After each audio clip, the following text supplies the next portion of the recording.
What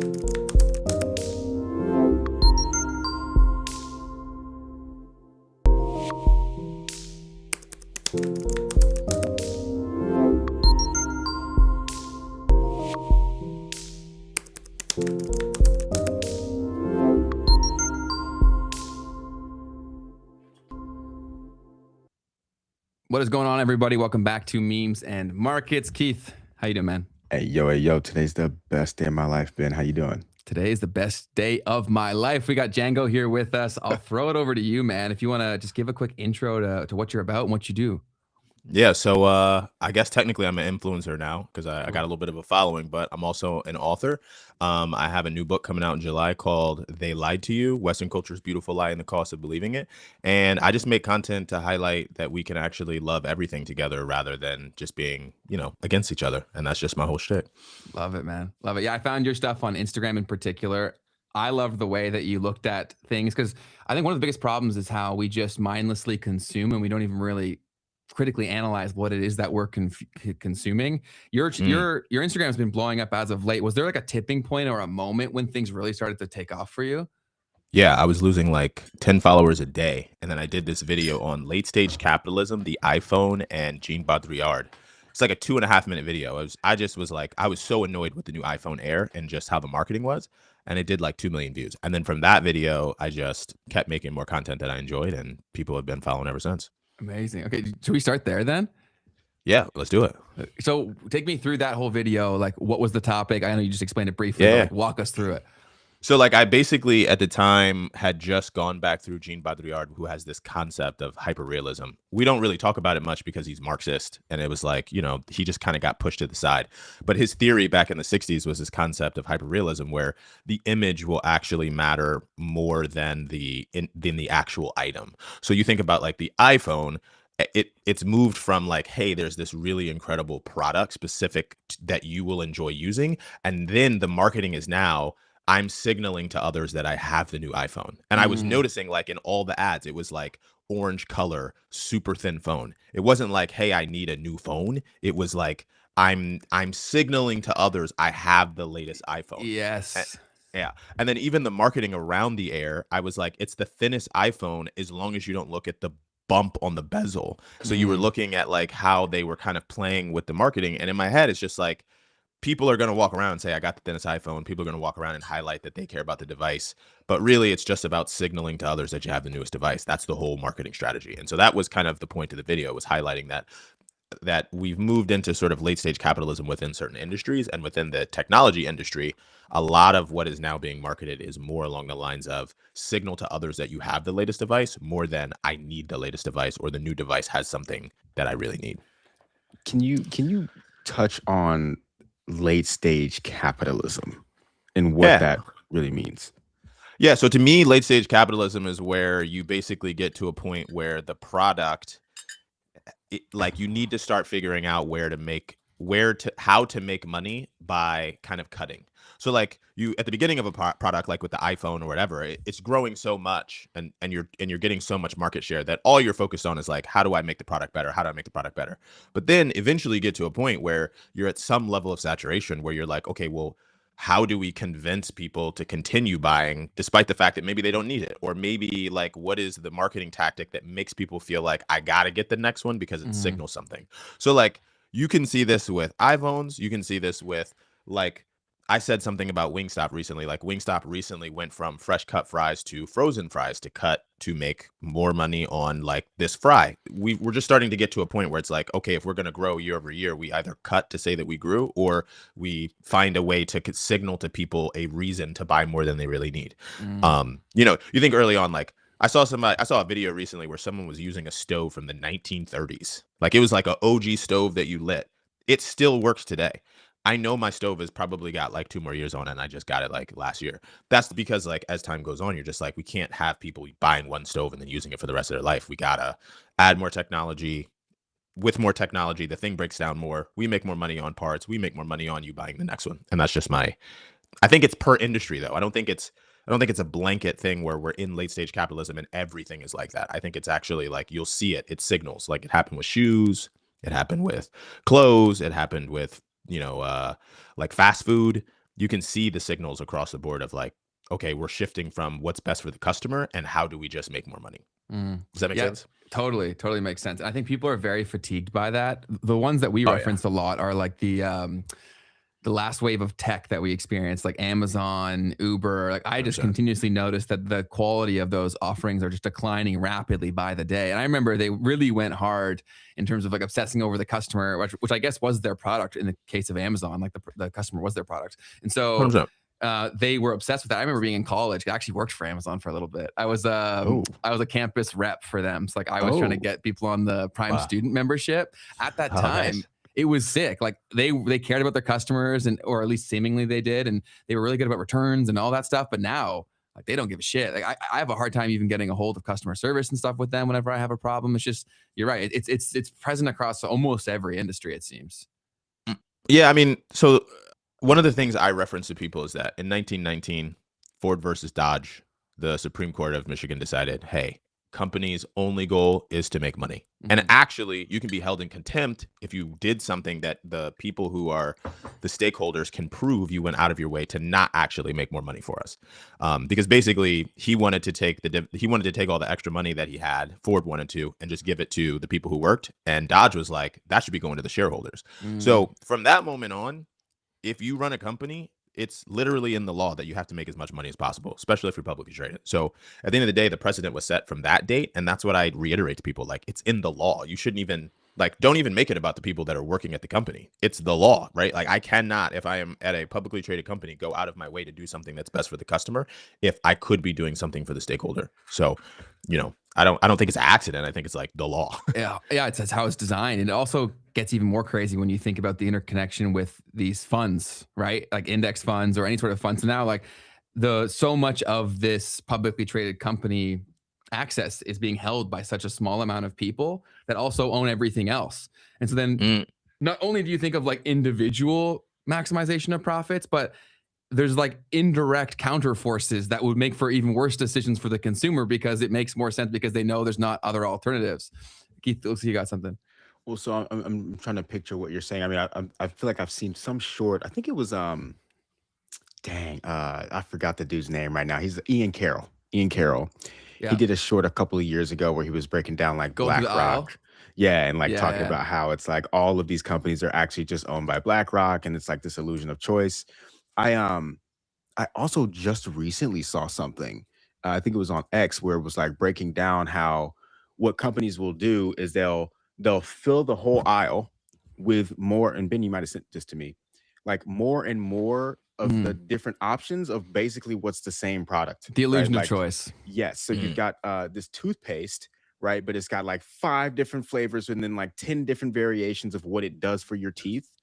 And the point of that is just to fill the aisle. Like they created all these products just to fill the aisle so that you're still going to buy the same 2 or 3 of all of these different variations and choices. But now there's no other competitor also that's around anymore because you filled up the whole aisle with your toothpaste. The grocery store in general is crazy, dude. Like I know we're so accustomed to it, but when you walk through those aisles and you see what products exist and then like the colors of the packaging and everything, you're like, this shit is crazy. And not to mention the relationships that dictate where products are put. Like a lot of people don't understand that game. Like anything that you're seeing on a shelf, they've created some sort of relationship or paid money to be put into certain places. So for a long period of time when there wasn't the internet, people would go and like monitor, like when someone walks through the stores, where do their eyes look? And so then they determined like premier placement within the shelves. And so people pay for that. And so that's why it's so hard for small companies to come in and get that space. So yeah, it's absolutely insane. But you got something else, Keith? Or Django?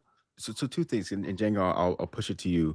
The color thing, fascinating, because you brought this up with the phone, and I'm like, yeah. I remember being in school, right, and that's when it really mattered, right, whether you had the new thing or not, right. So I'm thinking like is part of that color thing like targeting young people, and so it's like, hey, mom, like this person's got this phone, and I want the phone. And then the aisles thing, right, thinking about that when you're walking through the aisle, I think it was like cereal brands, like they'll go lower, right? So that it's at the kid's face when they're going through versus the parent's face, right? And they're not seeing like, just imagine, right? You've got a box for the cereal and like the top of it says like, this is good for you. But then the middle of it has like all the sugar and stuff like that. So it's closer to the kid's face. But anyways, Django, I wanted to push to you what's on your mind. What I was going to say was the thing that's really funny about the concept of late stage capitalism, or even like BlackRock, like you were talking about earlier, is that everyone is strangely complicit in the process.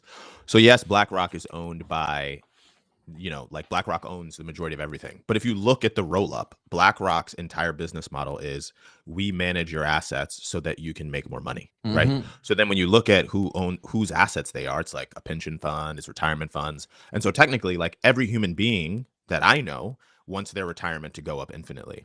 So the funny thing is when you look at healthcare or some of these other things that people say is broken, theoretically, it's almost like pulling money out of one side of your pocket to put it in the other. So you're like, Mm. hey, I have stock in United Healthcare because it goes up 7% or 10% or whatever the case is because my retirement is increasing.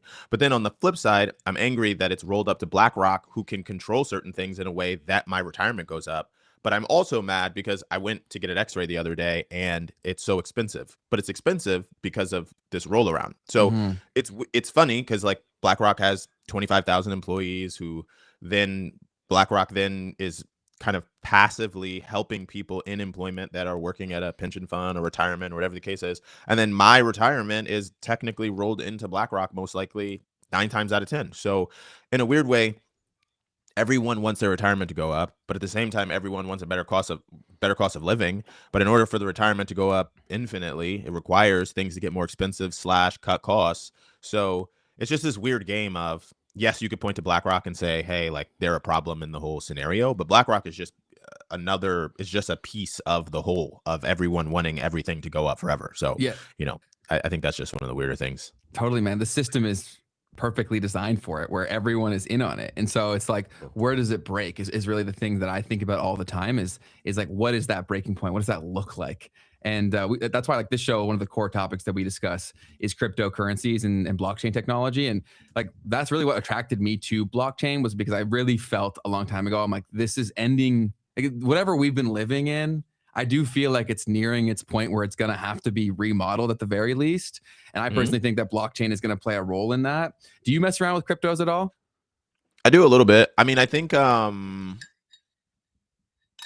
be interesting to see how the crypto game kind of plays out. I think that there's a black box of who owns some of this stuff Mhm. because there is just so much that is owned currently by, government or whatever the case is. So, nobody really knows how the game started, but I do think it is like a game that you can play to win in Totally. what is the next scenario. I just don't know I just don't know. I don't know how much government / companies have control of, just because Mhm. in some ways we just don't know. And that's just, we'll see what happens. Totally. We talk about that all the time, like who really made Bitcoin, who really owns or pushes the agenda of these different projects. And I agree with like all of that and everybody's perspectives. But for me, it's more so I don't even really care if it's the existing tools that exist. It's more about waking people up to the fact that there are tools, period.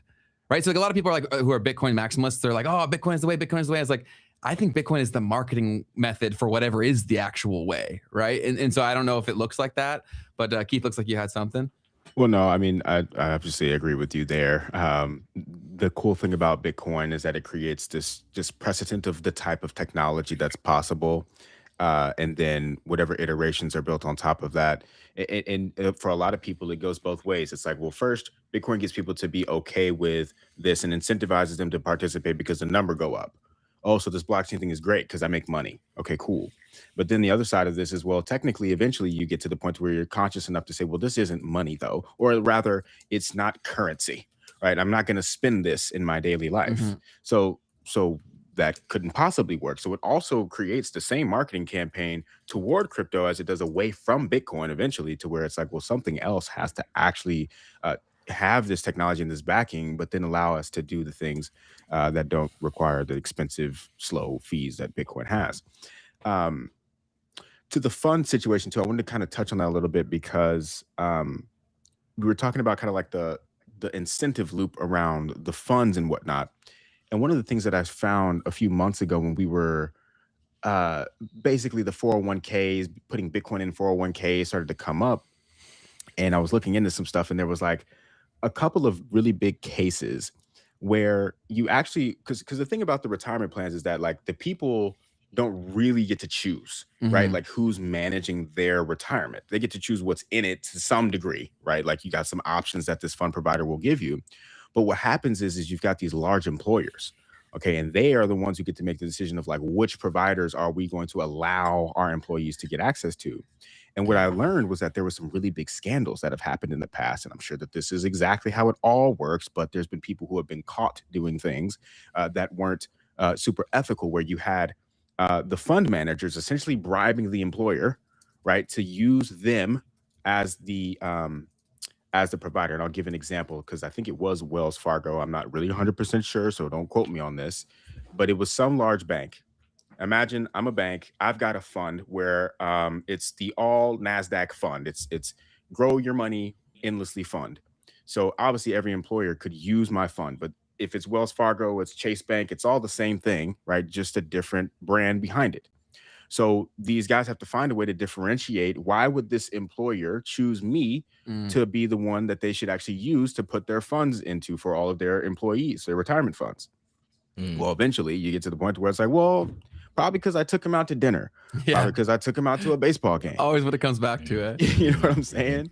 And so there was some big case. I couldn't remember exactly which one it was. I'm trying to find it in the background, where essentially these guys got caught for doing this at like hundreds of millions of dollars of scale, where they were essentially bribing these companies to use them as their provider. And that wasn't, the incentive is messed up because now this provider, right, is the one who's really choosing for this employee where their retirement money is going, but the employee didn't get to consent to that. So anyways, it's also some of that to think about. And the real point I was trying to make too is we've also seen some of the dynamics around that change, because the biggest companies today, I think we're seeing a more flattening out eventually of at least the middle of where people are employed, right? The biggest tech companies, the biggest companies, the most profitable companies are laying people off, right? So this like behemoth structure of the company where all of the employees are, I think might be changing. I think we might be shrinking how big companies are in terms of the employee count, at least. Totally. And then moving to a more decentralized kind of structure, so that becomes hopefully less of a hazard or less of a thing, where it's just 1, 2, 3 companies that are deciding where everyone's retirement money is going. So anyways. And even within those companies, right, where you're saying there's 1, 2, 3 people, the structure, the decision makers for the real direction of the businesses are in the hands of very few people too, right? So like a lot of even these employees don't really have any control over their own destiny, even within the company, right? Yeah. So I'm hopeful that as these structures start to shrink and shrink, more people will have a piece of the upside and also some agency over the direction of it all is my hope. But do you want to put up go through Django's clips? I made a list of like my favorite of your clips, and so I want to go through, watch them, react to them, and then let you build upon whatever else you want to add to them, man. Okay, all right, perfect. That sounds lit. So this one is the first one that we had. To die for something, this video not for you. And I just want to preface this: like, too many people make a video and everyone's like, "I can't do that. I have a family." It's not for you. Then live that life with your family. I'm happy for it. Now, Travis Scott dropped out of school and was going back and forth between New York trying to make the music thing work. Said he was sleeping on floors and couches, whatever he could do. He didn't know where the next meal would come. His family cut him off when they found out, yo, he's not in school. Eventually, he met Ye, and the rest is history. I recently went back to my college. Wrong picture. I went back to my college and I told the students, there's this interesting time where you're not responsible for anyone else. And in that moment, you should find out if you want to build $1 billion business or you want to just work in a bakery in Italy. Like, so many people are caught up on like trying to have financial security. And the thing is, like, life requires enough of us to just agree that we all have to live in a prison for us all to live in a prison. But if enough of us say, hey, like during this period of time where I'm only responsible for me, maybe I will try to make a log cabin in Alaska. Like, just try. Worst case scenario, you end up going back and you're a BDR at a Fortune 500 company, you know? And if you're like me and you dream big, before you become Ye who sells out entire arena, you'll be Ye who goes from Chicago to New York with just his belief in himself. And you don't have to agree with everything Ye does now, but you can still watch Genius and realize that there was something to having such an unbelievable belief in yourself that maybe you could build a life of your dreams, whatever that is. And that's all I wanted to say tonight. Let's go. If you want to believe in yourself, if you want to take the chance, I'm riding with you. Let's go. That was one of my favorite videos that you've ever posted, because I honestly think that's like so much of the game, right? Is like, how do you overcome all these, I can't, or this, whatever, Was there a moment in your life where like that clicked for you, or were you always that guy? Oh no, I was definitely not that guy. I've done other videos where I showed myself as like when I was a BDR. I would say that like so I had like different phases. So one of the things I tell people is like where I am now is like 7th phase of Django. So Got it. early on, I think there was a really big focus. I got super deep into like David Goggins and just like the whole, because I was fat, I was just overweight, and I didn't like where I was. And I just started working out. And every day working out 2 a days, 3 a days, like all the time. And eventually I got to the point of fitness that I wanted to be in. And then what I started finding was every time I hit that goal, I would just fall back. Like I would just suddenly just gain weight back, and then I would suddenly hit it again. And so then I kind of hit a phase where I realized that setting a goal and the only thing mattering is hitting that goal meant that once I hit the goal, I didn't have anything else to do. So there's this idea of getting to the destination. And I was reading a lot of like Think and Grow Rich and those books at that time, very much manifestation of the goal. But I didn't have a thing after the goal. And then I had my engagement fall through, and I decided to just move to Texas. So I just drove to Texas. And once I was in a new like space altogether, I realized that I was a completely different human being. Like once I was living in Austin, Texas, suddenly I realized I was a completely different human being. And it wasn't until I came back to Virginia for the first time that I realized that there was so much like emotion that came back once I came back. And that's what made me start reading into like, is there something about moving into new spaces? And that's where I found out that like sight, smell, and sound are actually what carry our memories best. That's why, like, if you smell something, you can be transported back to your grandmother's home or something like that. And that's where I found out that if you are stuck and trapped in a sort of process, moving away is actually one of the best ways to do it, because suddenly in this new space, you don't have those stimulants that kind of bring you back. And that's when I just decided to just leave and just be gone. And that's where I learned a lot about I learned a lot about, I guess I gave myself the space to become whatever I wanted to be, because I wasn't so caught up in the hometown that I had grown up in and all the other stuff. And so from that, then I started reading all kinds of stuff like Holographic Universe, and I got into like Brene Brown, and like then I got into Eastern stuff like Alan Watts. And that's when I really opened up to the idea that like it's not really about the destination. It's not even really about like getting somewhere. It's just about living in the journey. Because if I ever get to a destination where things are concrete, I'll be dead, because that's it. That's when it's over. So that's kind of how that journey went for me. And that's what I was trying to iterate in the content. Like so often people will be like, financial freedom, or you need to go maximalist, or you need to go move away and be on a farm. But you doing that because someone told you to do it is technically the wrong decision, because you made the decision because someone told you to do it, not because you tried something because you just wanted to try it. We just like are always trying to get to the destination as fast as possible, or we're trying to figure out the cheat code. You know, you pay for the mastermind, you pay for the coaching, you're like, oh, I'm going to get here super quick.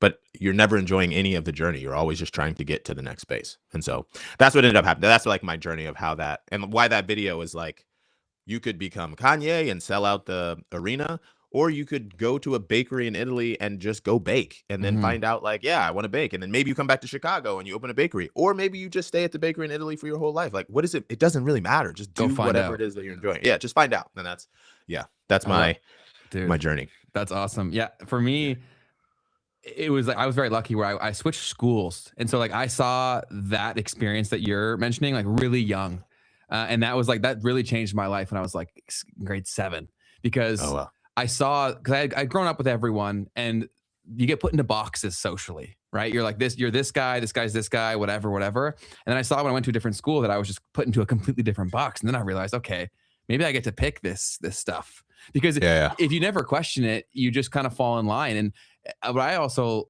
really try to get people to pay attention to is the social contracts they're a part of that they don't even realize they're a part of. And so if you're around the same people every single day, you're in those social contracts because they expect you to act a certain way, right? So like even some friends that I've had for a very long time, like they think I'm the same guy as when I was 12.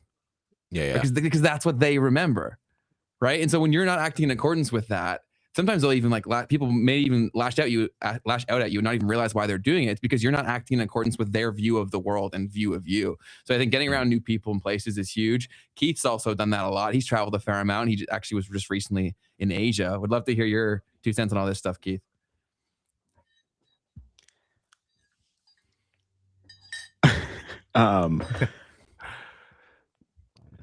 I mean, everything that you're saying just it makes sense. It aligns. I think it's very interesting to hear your switching environments as a young person, and that I remember. I think we talked at the very beginning of the show. You're talking about like funny guy Mhm. in one place and not in the other. Um, you know, I had an incident when I was really young where I was in Chicago. I lived in Chicago for a year, and I was always kind of being made fun of. I was fat. I was You were dark fat? skinned, and yeah, Hold man. up, hold up. I could never see you being fat. Yeah, man. That's why I'm always in the gym and I can't ever go back. Um, so yeah, so chubby kid, dark skinned, every single day getting just made fun of. And then eventually one day I was like, I was calling my dad, I was talking to my dad about this, and I was like, it's tough, man. Like I'm struggling. I'm 9 years old. And he's like, he's like, you know, why do you want to fit in any way? Because that was clearly where my pain was coming from. And he eventually was just like, you don't really need to fit in. Like, if anything, you're you. And if someone wants to fit into what it is that you've got for who you believe that you are and they want to be around you, then that's cool. But you don't need to fit in to anything, right? Like you create and then people fit in and fall in with whatever you have going on. So that's the only thing that I can really point to, at least in my past, that I think kind of somewhat aligns with what you were kind of talking about there. But That's awesome, man. We also got to get your dad in the pod for sure. yeah, That sounds like a legend. But thank you for sharing that. And then do you want to go to the next one of Django's clips? yeah, Because we got a few more here that I want to go on because we'll get into it. But first we'll play them. Oh wow. He didn't say, I think you'll be the next Dragon Warrior. He didn't say, I hope you'll be the next Dragon Warrior. He looked his son in the eyes and said, I'm proud of you, Dragon Warrior. I'm excited to see who you'll become as the Dragon Warrior. Bro didn't get to go on some hero's journey. He lived every moment of his life with his dad and was told, this is the path you go on, and this is the life you will live, and this is what gives life meaning. People get knowledge and forget at one point they never had that knowledge. Like, you're like, oh, bro, don't you see that he lived in the illusion of something? It wasn't an illusion. If every aspect of your life is believed because your parents said, this is what you should believe, this is how you should live, I just need you to trust me, then it's not your fault to look confused at them like this. And when he looked at his dad and said, hey, like, okay, what's the answer? What's the next move? His pops just put his eyes down and said, hey, man, it is what it is. Sorry. Figure it out for yourself. And then with the tool set that he was given, he showed back up and said, prove me wrong. And you know what's really funny? Is like when Poe finally beat him, he finally stopped and asked the question because no one had beaten him at the game that he was taught.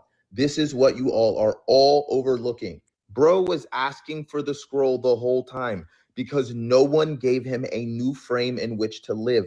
We are born into this world with no concept of what reality is supposed to be. Our parents or guardians then give us the frameworks through language. And then if at some point those frameworks do not work, you then have to discover a new framework, but you only have the framework you were gifted. All he knew was warrior. All he knew was fight. All he knew was force. So can you be surprised that he used force once he was told he was not allowed to have what he believed was his birthright thanks to his dad, and then went and tried to use that force to get what he wanted to discover what the next step would be, which was the scroll? Y'all in my comments, like, it wouldn't have mattered when he got the scroll. He would have acted the same way regardless. This is my whole point. Bro never got the opportunity to find the answer he was looking for. And all we were watching was a person saying, please just tell me why it happened the way it did. This apology is the most overlooked part of the entire process. He said it was his pride that actually sent him to jail. He realizes that if he had just given him the space to be loved, to be something other than the Dragon Warrior, his entire egoic concept of reality wouldn't have been built around it. Here's a reminder that Poe quit, went back to the noodle hut, and it was his father who looked him in the eyes and said that the secret ingredient was believing. He didn't do that on his own. His dad gave him the ability to understand what it meant to be the Dragon Warrior. What was the answer that Ty got from his dad? Shifu didn't say, I think you'll be the next. That's awesome, man. He didn't say, And so then your caption there is it was basically about some people are waiting for an apology from a parent. And I think a lot of people are really ruled by that, right? Like if they say why they can or can't do something or why they are a certain way, they'll always say because my dad was like this or my mom was like this. And even that is stuff that like we have a lot more choice or say over than we realize, but that only happens when you actually wake up and realize that. What was the motivation for filming that one? Like where did that come from? Yo, I just gotta say, sometimes I'm like, man, why do people watch my videos? Because I like record 5 to 15 videos a day. But like, I haven't watched that one back in a while. I'm like, yo, that was a pretty good video. I was like, yo, oh man, no wonder people watching these videos. Because I have a thought and then I make it. So just to backtrack, like every video I make, I literally make and then I just post it. I don't save anything or like have any thought behind it. So originally, what I was trying to highlight, because that's a comment back to something, was I was saying that I think people don't understand sometimes that basically a lot of the bad guys in stories were never given an opportunity to be anything but that. So like specifically what I felt for Tai Lung was you're born, you're adopted first off. So like you already have some abandonment issues. And then people see this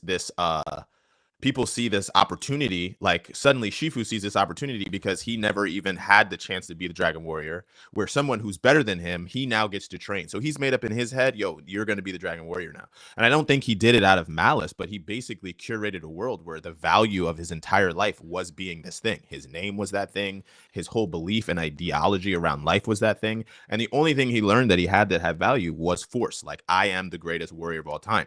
So when he was told by the people who had basically set him up for this that he was no longer that, like that and then gave him no concept of what could be, people are like, oh well, he should have had emotional regulation, he should have this. Who would have taught him that? And like it took, and it makes me think about, there's this book I read that like was a pivotal moment for me. My professor gave it to me after school. It's called How Real is Real. And one of the things it teaches is that language is a conspiracy theory. So like language is like, we think it's concrete. We think like, oh, these sounds mean something, but they don't actually mean anything outside of the shared perspective that you somehow curate with someone. I know it's like kind of hard to wrap your head around, but like you only really have an understanding of reality to the extent that people can kind of gift it to you up into a certain age. Like maybe now I can start curating things, but I have to go like find it. So you think about this dude raised in a monastery his whole life, never gets an opportunity to see anything else, never understands any concept of anything else.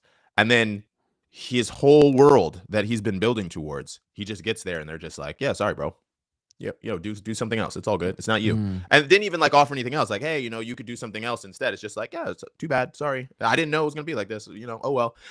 Of course you crash out, bro. Like that was your whole reality fell apart. And then the only tools he had was force. So then you see this with like Anakin Skywalker. You see it like this was all a part of my book that's coming out. They Lied to You. Like it's this concept of we've been told that these people are just like bad people. But if you take a step back, you're like, what else would they have done? What tool did he have for emotional regulation? What tool did he have to say like, oh, I'm not going to do this job now. I'll just do another job. Like what was there? There was nothing. So, that's just like kind of where that's like the whole kind of concept around it. And I don't know. I think there's some ties to reality today. I think there's like a lot of people who are parents that will say like, who raised these kids? Why are these kids acting like this? And I'm like, you raised the kid. What are you talking about? They're your kids. Like, what are you like? You told them to do this. And then now you're like, oh, they had an option. It's like, what option did they have? You told them they had no option. So that's just like that's the kind of the thesis around it. Love it, man. Another thing that came from my dad was looking at how people get so upset with their parents about the things that they did when they were younger. And it always comes back to, well, what about for them? What about the environment that they grew up in? What were the things that they were taught and that they were raised to do? Exactly like what you're saying, right? So it's like, can you really, really hold that resentment towards someone who's only operating with the operating system that they've been given as well? Obviously, you want people to take accountability for their life as they continue to evolve and have options to change and become the best version of themselves that they can be. But it's forever and ever up and up. The real quote was, none of us asked to be here, right? Like, you didn't ask to be born, nor did your parent ask to be born per se, right? And so on and so forth. Now, you could say philosophically, yes, we all did. And from a spiritual plane, yes, we did, for sure. But just that concept of like, I'm here doing the best that I can, and I will continue to do that, not to excuse my behavior, but always continuing to operate from wherever we started. And that just goes on infinitely, right? Totally. Yeah, I think a lot of suffering comes from people because they have the expectation that things should have gone a different way. Like, who are you to even say that that would have been a better outcome? How would you even know? Like, a lot of people are torturing themselves over hypotheticals that could have led to a worse outcome, right? Like everyone always like pictures something in their mind that they didn't have. They're like, oh, I wish my dad was like this. But would you be the same person if your dad was like that? There's no way you would be, right? Like for a long period of my time, like my dad was a fucking hard ass. And so a lot of my life, I was like, yo, why are you like this? Like, chill out, bro. Even all my friends were like, your dad is like, and for a lot of it, like I didn't, maybe he went too hard, but I'm so grateful that he did when I look around at how most people like didn't have any sort of sense of structure or stability. So I think it's really about accepting whatever you were dealt and then be like, how do I want to play these cards? You know what I mean? Because that's all they really are. Yeah. I think just one thing I'd add to that. Oh, what's the comment? No, go. Oh, what I was just gonna say is the core thesis of my book and like why I'm writing my book or creating this content is that there is so much in our culture a point of emphasis around everybody else. The billionaires, the millionaires, the people in charge, BlackRock, whatever. And I hear this all the time. And I read Jordan Peterson super early on when he was talking about like make your bed. And I remember also thinking like, okay, duh, that's the point. But like the meta point of that is I cannot actually convince anyone to do anything, right? So if my whole perspective of life is I'm going to start changing when other people start changing. And so I notice the problems with everyone else, but like maybe I have problems in my own life, but my point is my problems are less than those problems, then nothing is ever going to get fixed because my whole I've abdicated my ability to do more for my life to other people doing something first, then I'll change. And so that's where for me, what I've realized, and I don't know why I got the opportunity to become awake to this because it seems like some people will live their entire life never being aware of this, but that's what I'm trying to communicate to people. It's like, if there is something that you want to be different, don't look at the past and say like, if only this had been different, then we would have changed something. It's more of like, what can we learn from the past, but also like, what can we learn from these stories rather than just saying people are evil or good or indifferent or whatever. And like, that's just what I'm trying to do every day. Like just asking myself, okay, like, can I take a look at my life? What have I done? What have I not done? What could I do that I'm not doing? Do I feel it when I feel anxiety? What am I not doing? And that's why I'm feeling anxiety rather than it being like, oh, I'm anxious. It's because all these other people are doing stuff. Oh, I'm frustrated because, this person didn't do something. Oh, I love this person and they hurt me. And so now I'm waiting for them to apologize for me to open back up. It's like, at every step, I'm trying to figure out what I could do to, I don't know, just be a better version of myself, I guess. But yeah. I think accountability is one of the biggest things. And social media kind of pushed people away from accountability because massive audiences were built around justifying people's, I don't know, flaws is the appropriate words, or like whatever their actions were. There are massive communities built around affirming that they were right. Right. Like that just became such a big 100%. thing. And so that was very dangerous that I noticed, especially during COVID. It was a very big thing within dating, like the men and the women, like they were pushing these like extreme perspectives of the opposite sex. And it's like the average person's like, okay, well, this must be how it actually goes. It's like, okay, there's probably a degree of truth to that, but more of it is that this creator knows they'll get more views the more they sensationalize this thing. So the incentive structures are definitely off there. Keith, what do you got for me? Oof. Yeah, I mean, just to briefly add to that piece, it's like whatever, like you're saying, whatever justifies the reason why things aren't going right for me, right, is what these people are promoting. And so, of course, that's going to resonate. It's like, oh, well, this is why things aren't going my way. It's because of what this person is saying, even though what they're saying might be complete BS. Yeah, because everyone's looking for an answer, right? And so the easiest answer is going to be the one that relieves your anxiety or stress the fastest. And so if you are right and someone gives you that opportunity to be right, even if you are wrong, you'll take it. Because then now that problem is solved. Like that gap between problem and solution seemingly has been solved, although it was wrong. It still feels the same as if it's solved. See, I was right. See, they're an idiot, right? So it does feel good. It's like anything with short-term gratification. Yep. Well, I feel like to take it even a step further, I would just want to say, well, pull that video up. Actually, that one actually will add into what I was about to say. So like, let's watch that one right quick because Okay. Sweet. Cool. Yeah. Fresh. People didn't treat you like a normal human being until you told them that your face got blown off. Actually, go a step further.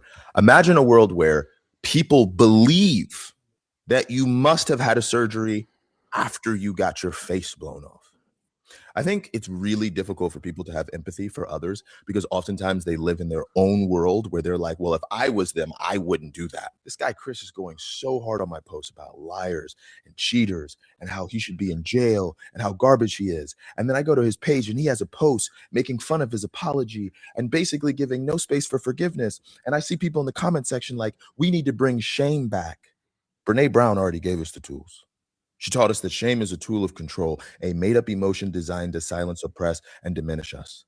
From an early age, we are taught to feel shame about our bodies, our choices, and our very existence. But shame isn't a natural emotion. It's a socially constructed weapon that keeps us in line. Shame is what got us here with Malibu, bro.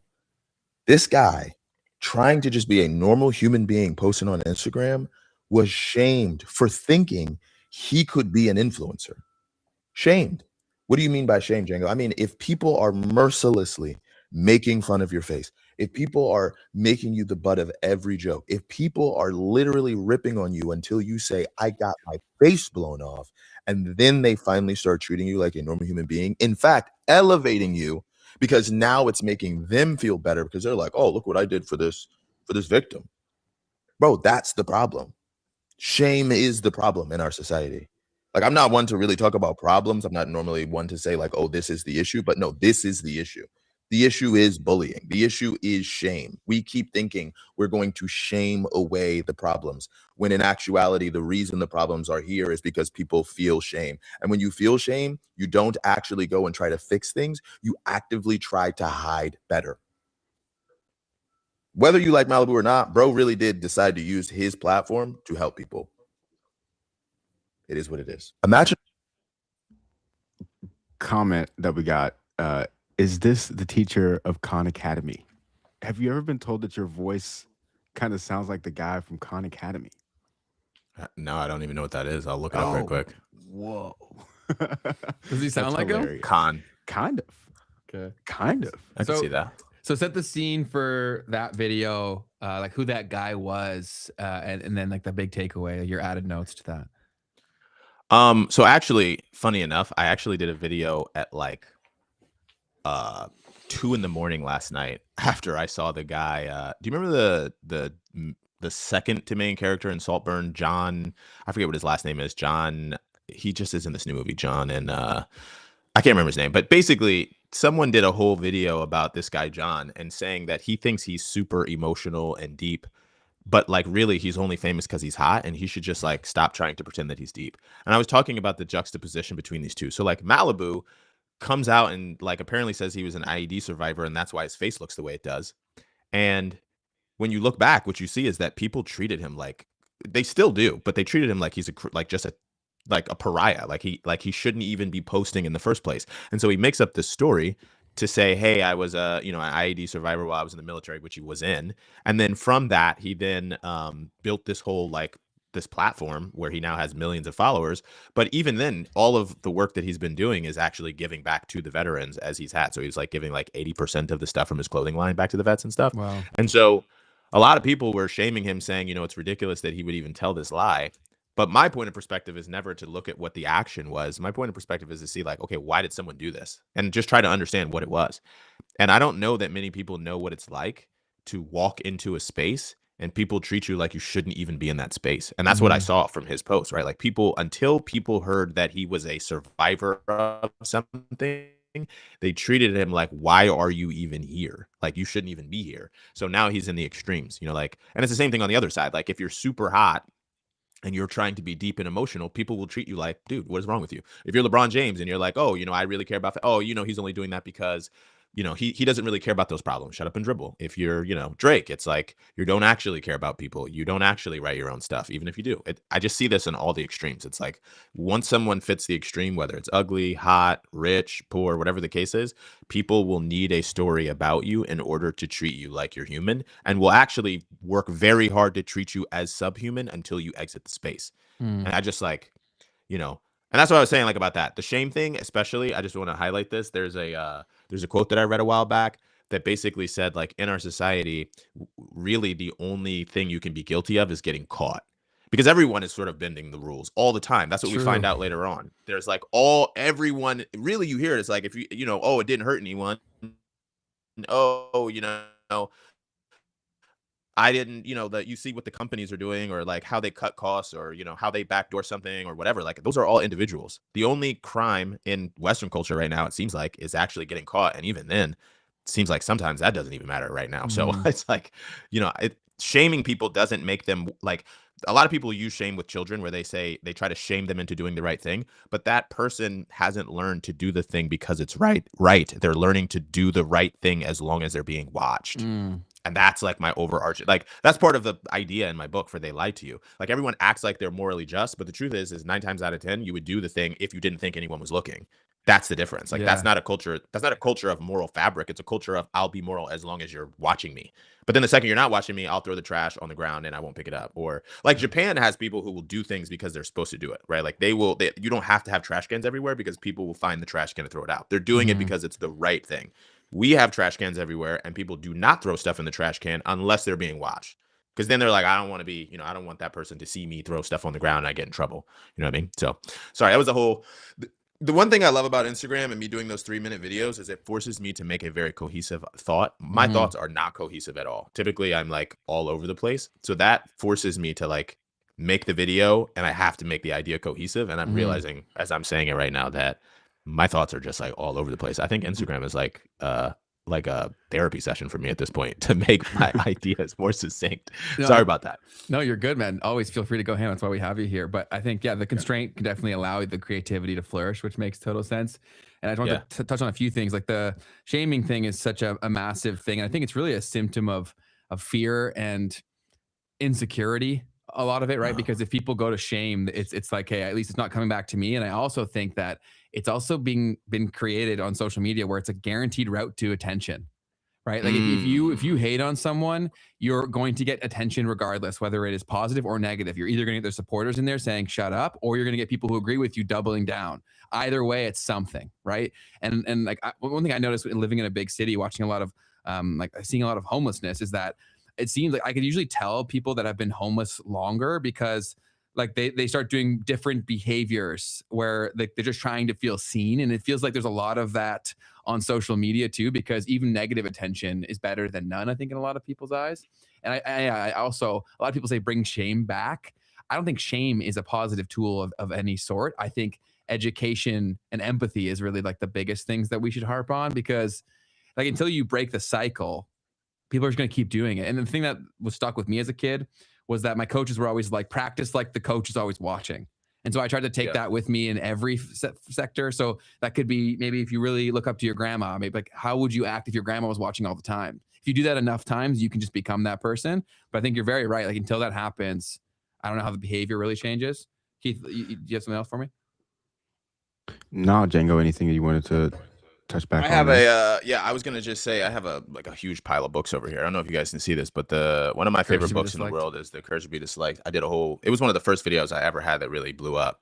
But one of the things that The Courage to Be Disliked actually kind of highlights is that, you know, if you are liked by everybody, then you are not ever being yourself. Totally. Because really, like, someone's gonna hate you. And that happens in my posts all the time. Like, people will just DM me the craziest stuff, and it's like it has nothing to do with me. It's a projection of their belief about me. But if I start bending and trying to curve myself just so where every single person likes me, I'm never really being myself. And I think like that's actually what most people want to try to curate in the world generally, is like trying to get everyone to like them, trying to get everyone to think that they're a good person.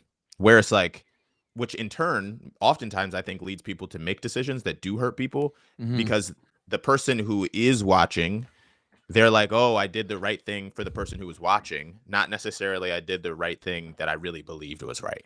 And I just feel like I just see a lot of people that'll just do anything as long as they think that they're going to get a cosign for whoever's watching in the moment.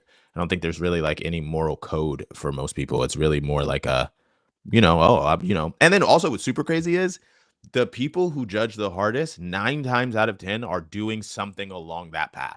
Like what I have found is the person who went the hardest on me, whether it was when I broke off my engagement, when I decided to move away, when I decided to quit my job or do certain things, typically those people want to do whatever it is that I'm doing so bad, and it makes them angry that they can't do that. And they go so hard in the paint to shame you into going back and doing the thing that they're doing. You know, like the people who came at me when my engagement broke off, that like were like, you're supposed to do it this way. What's wrong with you? What da, da, da. Within a year, it was like, bro, I think I gotta walk away. You know, like, how did you do it? Whatever. And it was like, because they were going through it so hard in their own time.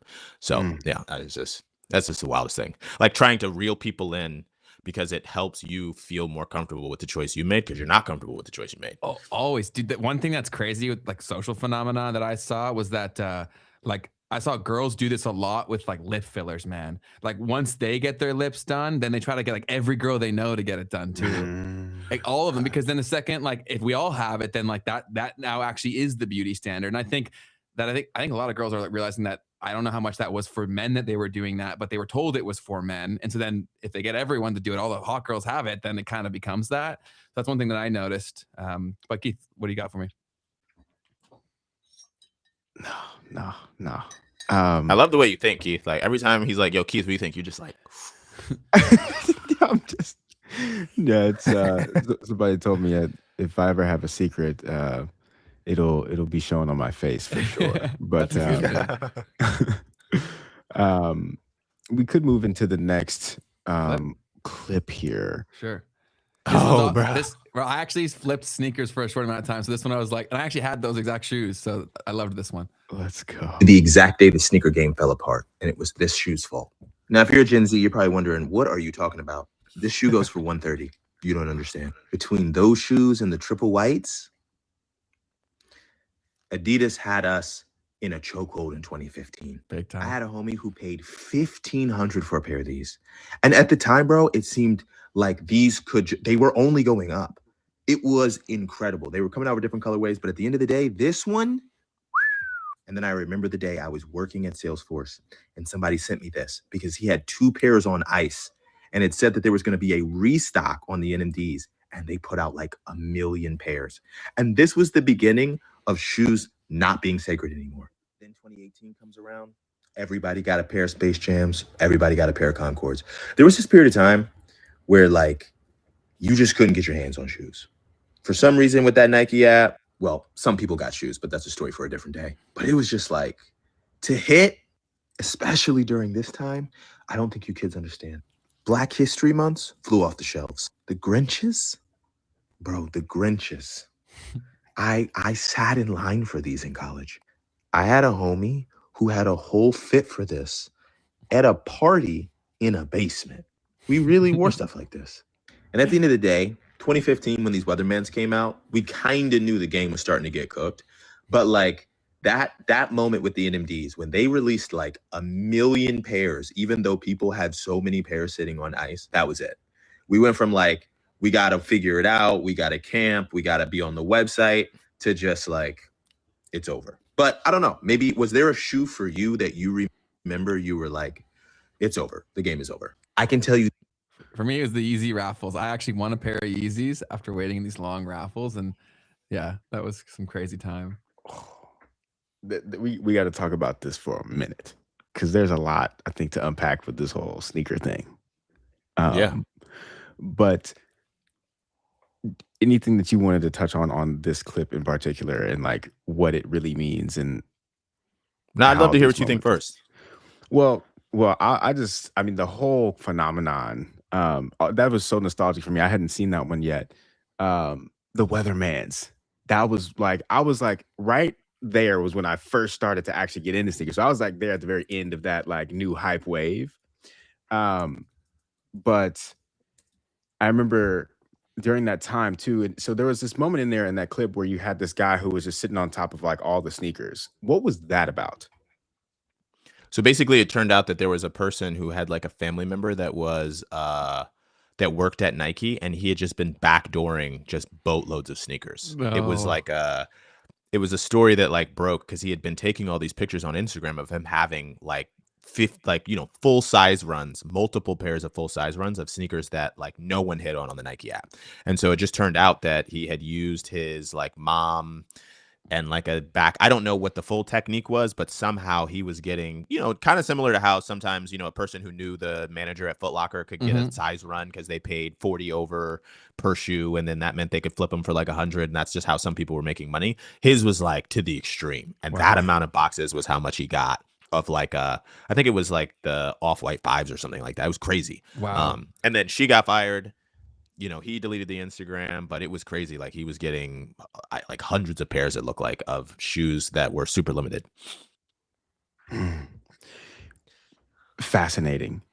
So I remember at that time, there was a kid in high school who he made a bot that would like go to the website as soon as it dropped and like order as many pairs as it could for him. And I was like, okay, like this has turned into a game of like tech. Bro, it's big business, man. It was, dude. I flipped sneakers for a bit. It was crazy. So wild, man. Yep. The one thing I would add about it is like, when you think about the cycle, again, this is like the thing I was trying to make a point of about late stage capitalism. In the beginning, bro, Nike was the biggest. And then, by the 2000s, when they were retroing, Jordans in droves, early on, man, shoes sat. Like I remember the DMP pack that like people wish would come back, which was the gold 11s and like the 6s, were just, people were, at the time, it just was like, who's going to pay 300 something for 2 pairs of shoes? Like that's ridiculous. And they sat. And then as time went on, you have people who loved it early on, who had all of those shoes because they wanted to buy them. And suddenly when they want to sell them, it turns out they can sell them for, $1,000 or something. Like I remember specifically when the game really got messed up was when the Galaxy foams, I remember like they sold on eBay for like 10K the second they came out. Like someone got their hands on whatever was the first pair, and a size 11 sold for like 10,000. And then all of a sudden, every one of my homies was like, I'm gonna start flipping shoes. I have a homie who, bought his first car off that. I know a guy who like bought his first house off that. If you were there early enough and you had bought before the hype happened, that was how you kind of got it. But then you get to a point as the sneaker company, like I said, where Nike's looking like, okay, so we do 10,000 pairs. Scalpers are willing to pay 100 over retail, and then they make, another 100 over retail. Why are we only doing 10,000 pairs? Like, why don't we do 50,000 pairs? Why don't we do 100,000 pairs? Clearly, a lot of people want the shoe. The supply and demand early on, because year-over-year growth is happening at a clip where you're like, oh, we can continue to keep the limited happening. But then, like, with the NMD, this is when I realized, like, it's not sacred anymore. Because they did a limited release. People sat on those. They were selling for, like, $1,000. And then Adidas was like, we should do, a million pairs. Why are we waiting? Kind of the same thing with the 11s. They were like, we only do this, once every 3 years. We should be releasing an 11 every year. People keep showing up to buy these. Because you look at the numbers and you're like, there's this middle group of people that are making as much money as Nike on the sneaker, right? Because Nike might sell, like the shoe might sell at Foot Locker for, let's say 200, but they're selling to Foot Locker at like, 100 something, right? There's a discrepancy between the amount that you're going to sell to the store at, right? So it's like that shoe is selling it to the store at like let's say 120 on a 240. Let's say it's like a 50%. So if Nike could have sold 1 million pairs rather than 100,000 pairs, why wouldn't they? Like after a certain point, you just start asking yourself, why are we still doing this limited thing?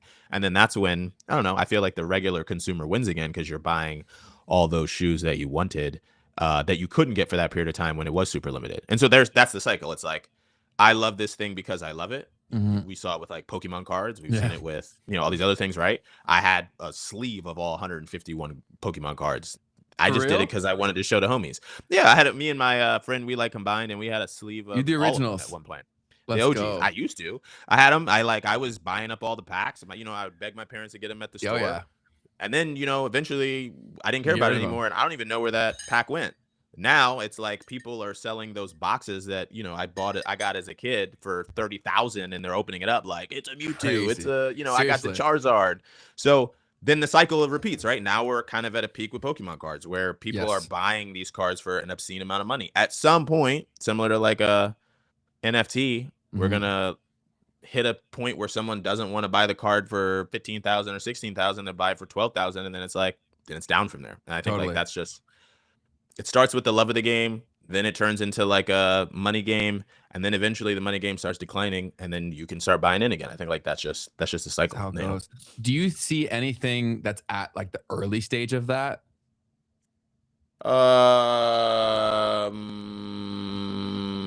Like something that people love right now. I think right now the cycle is like infinitely faster because of Yes. social media. So Yes. like The half-life Labubu, is for so instance, fast. yeah, the Half-Life is like Labubu went crazy, and I think it was like partially generated by getting it into a bunch of famous people's hands. But like, Totally. there's not as many. I'm trying to think. Like right now, part of the problem is that from a consumer perspective, a lot of these things are being created by larger companies. So like we're to some extent already at an end life cycle for some of the new products that are created just Mm. because, like the company is in that cycle already, if that makes sense. Like Pokemon came out when I was a kid. So that was the very beginning, right? So that was truly, us getting into it. Marvel happened in the 70s. So like the cycle kind of ran its course to some extent. Like the new thing is coming from the same, it's coming from Nintendo or Sony or whatever. So I think like technically, yes, it's a new product, but the product is typically created by the company that already has gone through a cycle, as opposed to video games being invented in the 80s for the most part, like, or new video game companies being invented in the 80s, if that makes Mm. sense. No, totally. Yeah. I don't know. Uh, I'm trying to think like if there's anything that is at it's the on its way beginning up. stages, but it's like, yeah, We because probably don't there's know just it not a yet. lot of net new right now, Yeah. you know? That's one thing that I do think that a lot of like the AI stuff will lead to people pursuing creative stuff that hopefully can create that next wave. And I think there'll be a lot of them. I think it'll be harder to get like that popular, but I think there'll be a lot of really cool stuff that's a little more niche based, which will be really cool to see. Keith, have you seen anything that's like popping up randomly? No, I'd have to think about it though. I think you make a good point there. In general, I feel like people have started to really respect and appreciate art a Yeah. lot more in the past, even just 5+ years. I do think NFTs started to play a role in that, right? It started to make people say that in for the people who really bought into the idea that this is art, right, Hmm. that they're participating in, it was like, oh, it there are incentives to participating in art markets even from that alone, right? Like if Yeah. I want to buy something, if I like something, I might benefit from it, right? Hmm. Because people don't necessarily think about that all the time too when they're looking at art. They just think, well, I like it, so maybe I'll buy it, or just to support the person with it. Hmm. But when you can also participate in the upside of that, that totally changes the game. When there's like the baseline of that happening, because you might buy something from your friend, but there's not a whole marketplace that's already in place for you to kind of like actually be able to monetize something like that. So no, but the AI thing is that you were saying around like that could also accelerate more of this appreciation of like authentic creation and like how Yes. people are really putting their heart into stuff. I think NFTs will come back in a very major way. Not like the projects that we saw, but the technology that exists. Because I think it has a branding problem right now, where Mhm. someone will figure out the way to make this make sense. The aha moment may happen through video games, like we talked about a bunch of times. I strongly believe that GTA will have a ton of NFT type stuff built into that thing. So there's an actual like dynamic ecosystem. Django, what's up? Oh, my fault. I didn't realize I was making a sound. You're good. My bad. What I was gonna say is, I was the book They Lied to You originally when I was writing it. It was called When Stars Become Black Holes, and the concept was basically that when a star like we believe that the economy can grow like forever because it's always been growing since we've been born, at least, right? So Mhm. like we were told by our parents like, hey, this thing is always going to go up 7%. But the idea I had was that stars are probably the longest lasting thing that we have, and we know that they eventually also come to an end. But they come to an end in two different ways. They either become a black hole because they got so big that now they destroy everything around it, or they end at the time that they're supposed to end. And I Mm. think with our economy, part of the problem is like we built the industrial revolution on the concept that like we can become more efficient and make more money forever.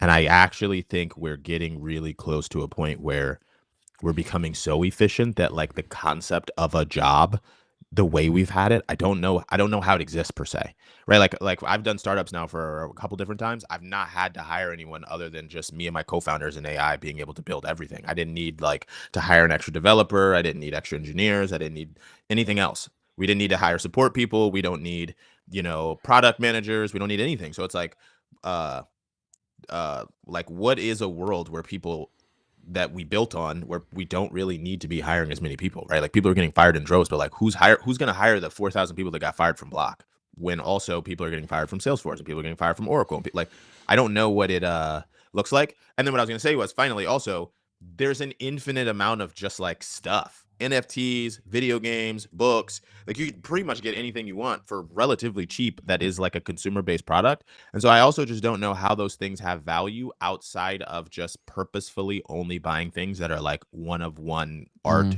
types of pieces. You know, like when you sit down and paint something, or when you sit down and like draw something, that thing can't be made efficiently. So then maybe that has a value.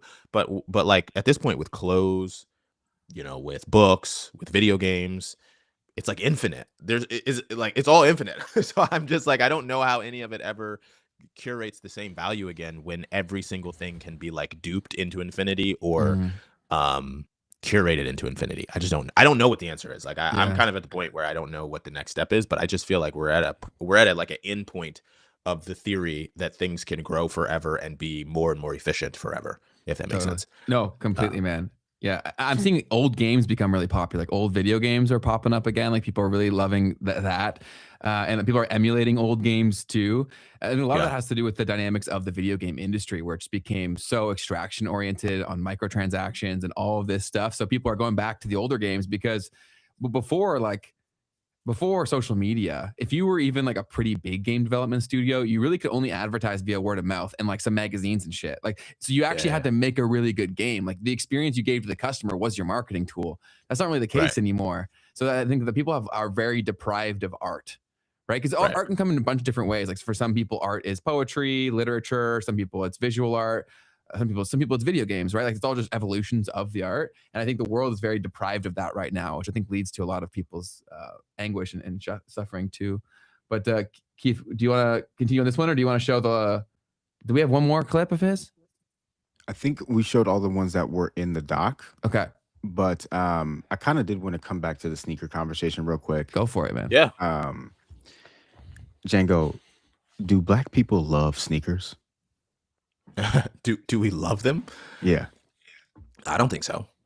Okay. I wanted to ask you that because I don't know if everyone remembers, but there was this moment a couple of years ago where people were kind of reporting that maybe Black people do. So I wanted to kind of touch on this and get your reaction and really break down the phenomenon and how you look at this, Django. Hold on. Thing. I was on social media last night.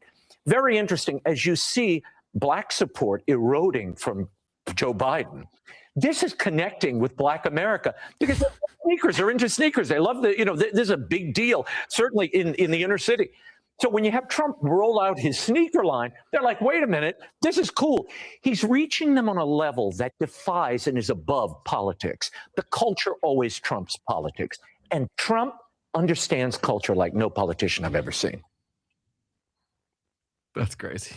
Do you remember that, Django? Do you remember that going down? Yeah, I do remember that. 100%. This is what I'll say. I think that Western culture uses the word love in the wrong context. Like, I think that Western culture loves a signal to others. So like that Trump shoe was a signal. It was like, if you bought that shoe, you were signaling to others that you bought the shoe and you spent like an obscene amount of money, or you're down with Trump. Like, I don't really think most people have the capacity to love anything, including like significant others, because they literally do not actually have a love for themselves. Like, you cannot actually give something that you do not have. And I don't think most people love themselves. I think most people love the concept of being seen by other people.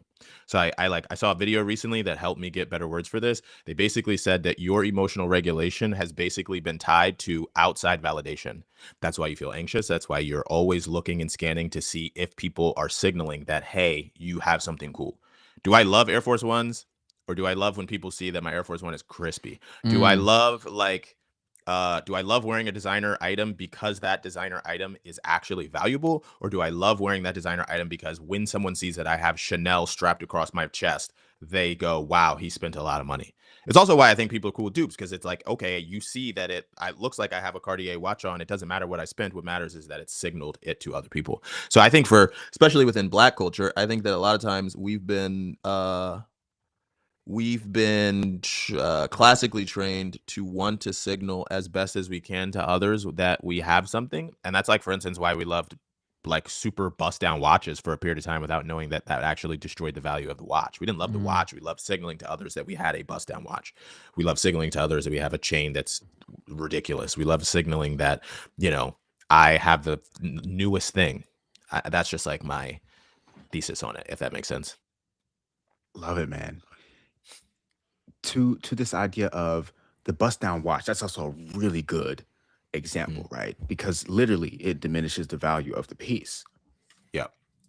But that comes from somewhere, right? Like, for instance, you hear it in the music, right? That's like the cool thing in the music. Can you talk a little bit about how you feel like culture is influenced by music in the route of consumerism and also just in general? What impact does that have? Look, I think that music is, like I told you earlier, there are ways to access emotions, and those emotions are what actually help us signal a memory. Our memories are actually tied very much to an emotion. That's why we remember things through like a sense. The sense creates the emotion creates the memory. So that's why like your memories can change. Like you remember something and someone remembers it completely different. What I would say is that music, especially hip hop, gives a voice and a vibe that is like missing, I think, in Western culture. Like I did a video about NBA YoungBoy, and one of the things I said is like I think people feel the authenticity more than anything else. That's why I think the kids love it. Because in a world that's completely inauthentic, NBA YoungBoy's like, I drink lean and I'll beat you up. And you're like, yeah, me too. You'll never do it. But in the moment, what you feel is like that missing piece of authenticity. So like in the same vein, though, I think that hip hop also highlights that we love to be seen. It's what we want more than anything. So like if you're Rick Ross or Drake or whatever, and you have on a big chain, you're walking through and people see you, like, I think the thing that matters most to us is that we don't want to cease to exist to others. In the book, The Courage to Be Disliked, one of the points it makes is that it's not that we want to be liked, it's that we want to be known. So people are typically, like a kid is typically okay with, once they realize they're not going to be the class, you know, the best class person, they may become the class clown. They may become the person that's a problem because they don't want to not exist. What you don't want is for people to look at you and then just look past you like you're not here. So I think like hip hop does a really good job of communicating to the culture the things that actually do matter to us the most. And that's why like you see those jokes of people like, I just got off my 9 to 5 and I'm listening to Young Dolph or whatever, because it gives that energy of like the authenticity of what maybe you wish you were. Right? Like you're not going to go out and do a shootout. You're not going to go out and, you know, you're not gangbanging. You don't have a bunch of women that you're talking to, but maybe in your heart of hearts, like, yeah, you wish that you lived a little bit more authentic, and that sound feels authentic. Like you can feel the authenticity of the artists of what you wish you were willing to say out loud, if that makes sense. My favorite kind of, I remember growing up, I guess I was in like high school, and Waka Flocka was like on this massive tour where he was at all of the frat parties, right? At the biggest universities around the United States. And I'm just like, what on earth do these people have like how do you relate to this music in any way? And I thought that was a very interesting kind of epitome of some of what you're talking about. They got a whole lot of money. Women True. counting for them. That's the energy. Like honestly, bro, like I tell people all the time, like I think that's what Drake does better than anyone else. Like, yeah, it may feel like he's being like braggadocious or whatever, and like it doesn't actually connect with you, but it does connect because there's a part of you that remember that like you feel that. Like I remember I did a breakdown of one of Drake's songs that I said is like really saying the quiet part out loud when he does Bahamas Promises, where he's talking about arguing with this woman on vacation and how he just wishes he could go back on vacation without them. But at the same time, he loves them so much and also loves the drama of arguing. If you've ever been in a relationship that didn't work out, most likely if you went on vacation with this person, you know exactly what that was like. We've seen them. Like you've been at if you've ever been to an all-inclusive, you've looked over at a guy that's like, and the girl's just like, and you're like, dude, that is, where you're at the airport and you look over and the two people are sitting just like, and then you see the pictures. Like I talked to one of my homies recently who was on vacation with his girl, and I was like, how'd it go? And he was like, you know, I had fun. And like, just between the lines, you know, they had an argument. It was like this, but you still had fun. And it's like, we're addicted to that process. Like we all know what that is, but none of us says it. Like we never come back from vacation and was like, bro, it was kind of miserable. Honestly, I argued with my girl the whole time, whatever. No, you come back and you're like, well, you know, like we had fun, you know, the food was cool, drinks were good, you know, I love her, you know, you saw the pictures, we had a good time. And like that's what I think like hip hop does way better than anything else. And like especially like a Drake says this quiet part out loud where everyone's like, what is this? What's wrong with this guy? And it's like, nah, bro, we've all done that. I was on vacation and we argued the whole vacation. And the only time we weren't arguing was to take pictures. Why is it like this? Now, and that's just like, that's what I think about hip hop. Like it like typically says the quiet part out loud about how everyone's feeling, all the way down to like, I will punch you in your face if you don't do what I told you to do. You know, like I think a lot of people feel that way. Fascinating. I wish I could make that I got to make that a 3-minute video instead of like a 6-minute monologue. That's a really, really big one. And I think Drake is a great example too, because I mean, I remember I got upset when Scorpio came out, Yeah, Scorpion. and he had something where it was like he was talking about like putting hits on people and Oh yeah, mob ties and all that. Mob And I'm ties, yeah, like, 100%. man, I'm like, come on, Drake. Like you're worth, basically in the billies now. You talk about mob ties and all that, but in reality, like there's another layer to that, right? It's not necessarily with the gun in the street type of a thing, but you're talking about the music game, right? 100%. So, And also, it's like yeah. we like, think about it, bro. We go into a movie theater, and in that moment, we know everything's fake, but we suspend reality to be able to enjoy that moment and live in that story. And when you walk out, if you've ever seen like a movie that really was shifting, like you walk out with almost like a whole new personality, with the lights are low, whatever. You ever like on the walkout, like been like, yeah, like, yeah, right, Totally. yeah, for sure, right, rubbing hands like Birdman, like, oh, I'm ready to take on life. And then it come outside, and you're like, oh my god, it's still daylight. Like I went to a movie in the daylight. But like that's actually what going to a movie is. Like you cry, you feel anger, you feel happiness, even though the whole thing is fake. I think with music, like we get annoyed because we feel like the people are rapping their real life or whatever, or like whatever. But the case is that you're really just like creating the same space as you do for a movie. It's curating this world where for a minute in the car on the way to your 9 to 5, you're actually Jeezy talking about like, Ye stacks 30 feet tall, swear it looks white like a wall. I've rapped those lyrics so hard, that was never in my life, but I felt you feel something with it. And we want to feel. I think we're just like feeling creatures. I think sometimes we try to like rationalize that out, but really the truth is we're emotional, and then we rationalize what we feel. We want to feel emotion. So yeah, that's what I think hip hop does. I think it does that better than literally any other genre, of just pure unadulterated honesty of like how someone might be feeling, even if the bar is not the unbounded truth of their life, if that makes sense. Why do you think it does it better than any other genre? Like, what are the elements of it that allows that to take place?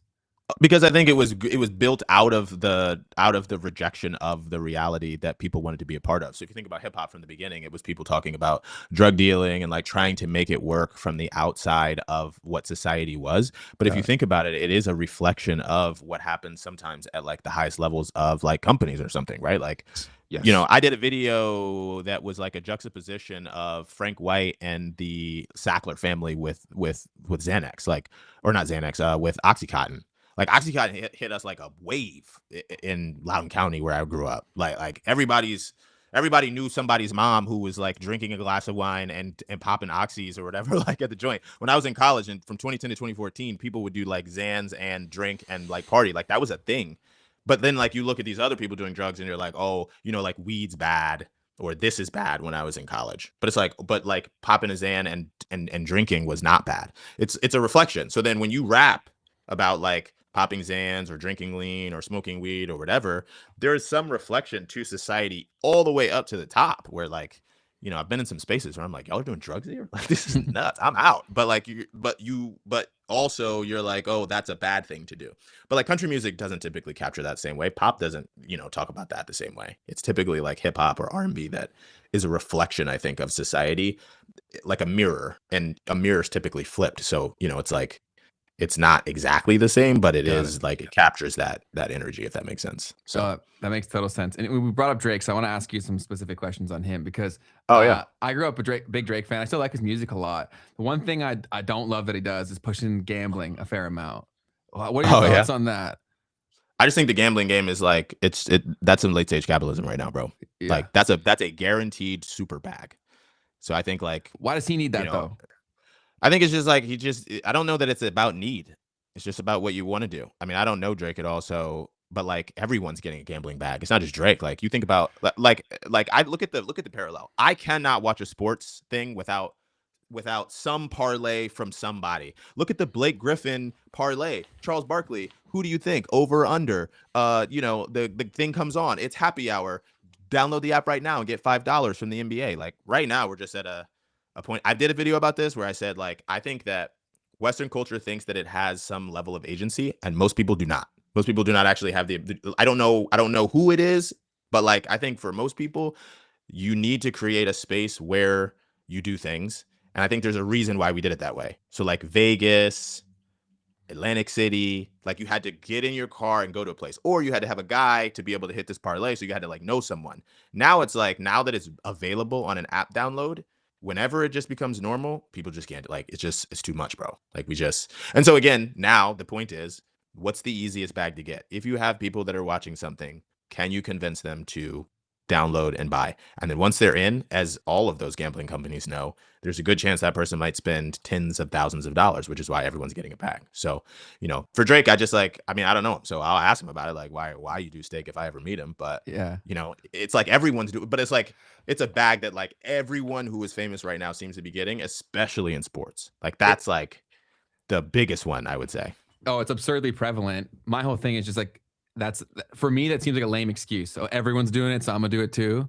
Do you know what I mean? Like, yeah, that's what I'm saying. Like, I don't know. Yeah, I don't know. I'm not saying like you're saying that for him. I'm just like, this guy is absurdly wealthy. He is like otherworldly rich. Like, and his fans are not in the same situation as him. Like, I think a degree of empathy would be like, yeah, I don't need this money, and I'm selling something that's gonna ruin a lot of people's lives. Like, I don't think it takes long to get there. It is my whole thing.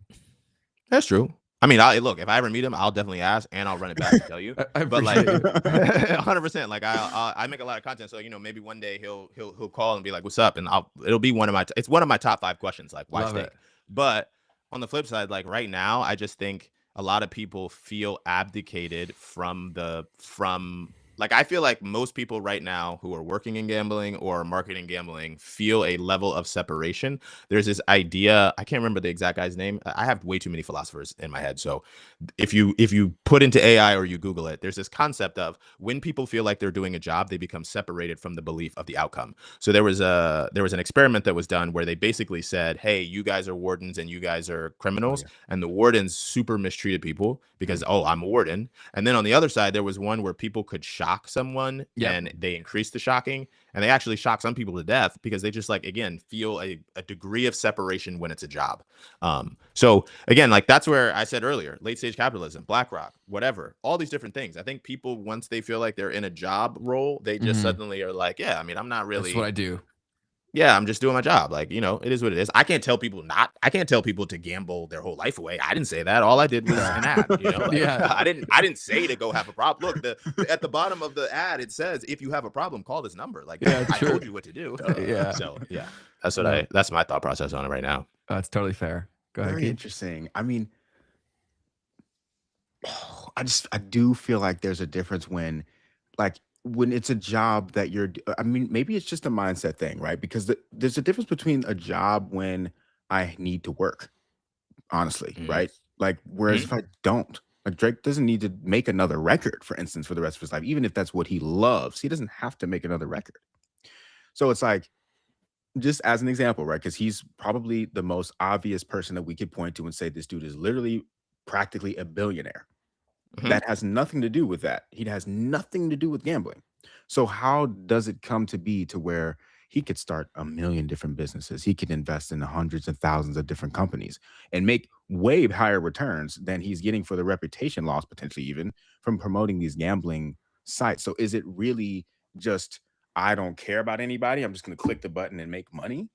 Or is there just like this, I just don't know how you justify that when you're at that level, really. But I don't think it'll impact his reputation all that much because, like Django was saying, if everyone's doing it, it's plausible deniability there too, right? Because then he can say like, okay, you don't like me, but you like this guy. He was doing it too, right? So like, I don't even think it'll impact his reputation that much. That's the number one argument right now. Like, I don't think that most people have, like I said before, a moral framework. I think it's like, what is it that I can do that I can get away with? Yes. And in general, like, I don't even think that's what you're thinking about. Like right now, I don't think Charles Barkley, Blake Griffin, Kevin Garnett, all the different people, Shaq, Kevin Hart, LeBron, I don't think anyone's like sitting around thinking like, oh man, I'm really like a pariah of society. Not at all. Society right now has said like, hey, gambling is normal. And I mean, this is what happens. Cigarettes, alcohol, like at every step, it's like a relative norm. There are people like us that seem like, hey, it seems like this is maybe not good. And then eventually we look back and it's like, wow, it looks like, 10% of the population was spending every dollar that they had and going into abject poverty over this. Maybe we shouldn't have done it. And then we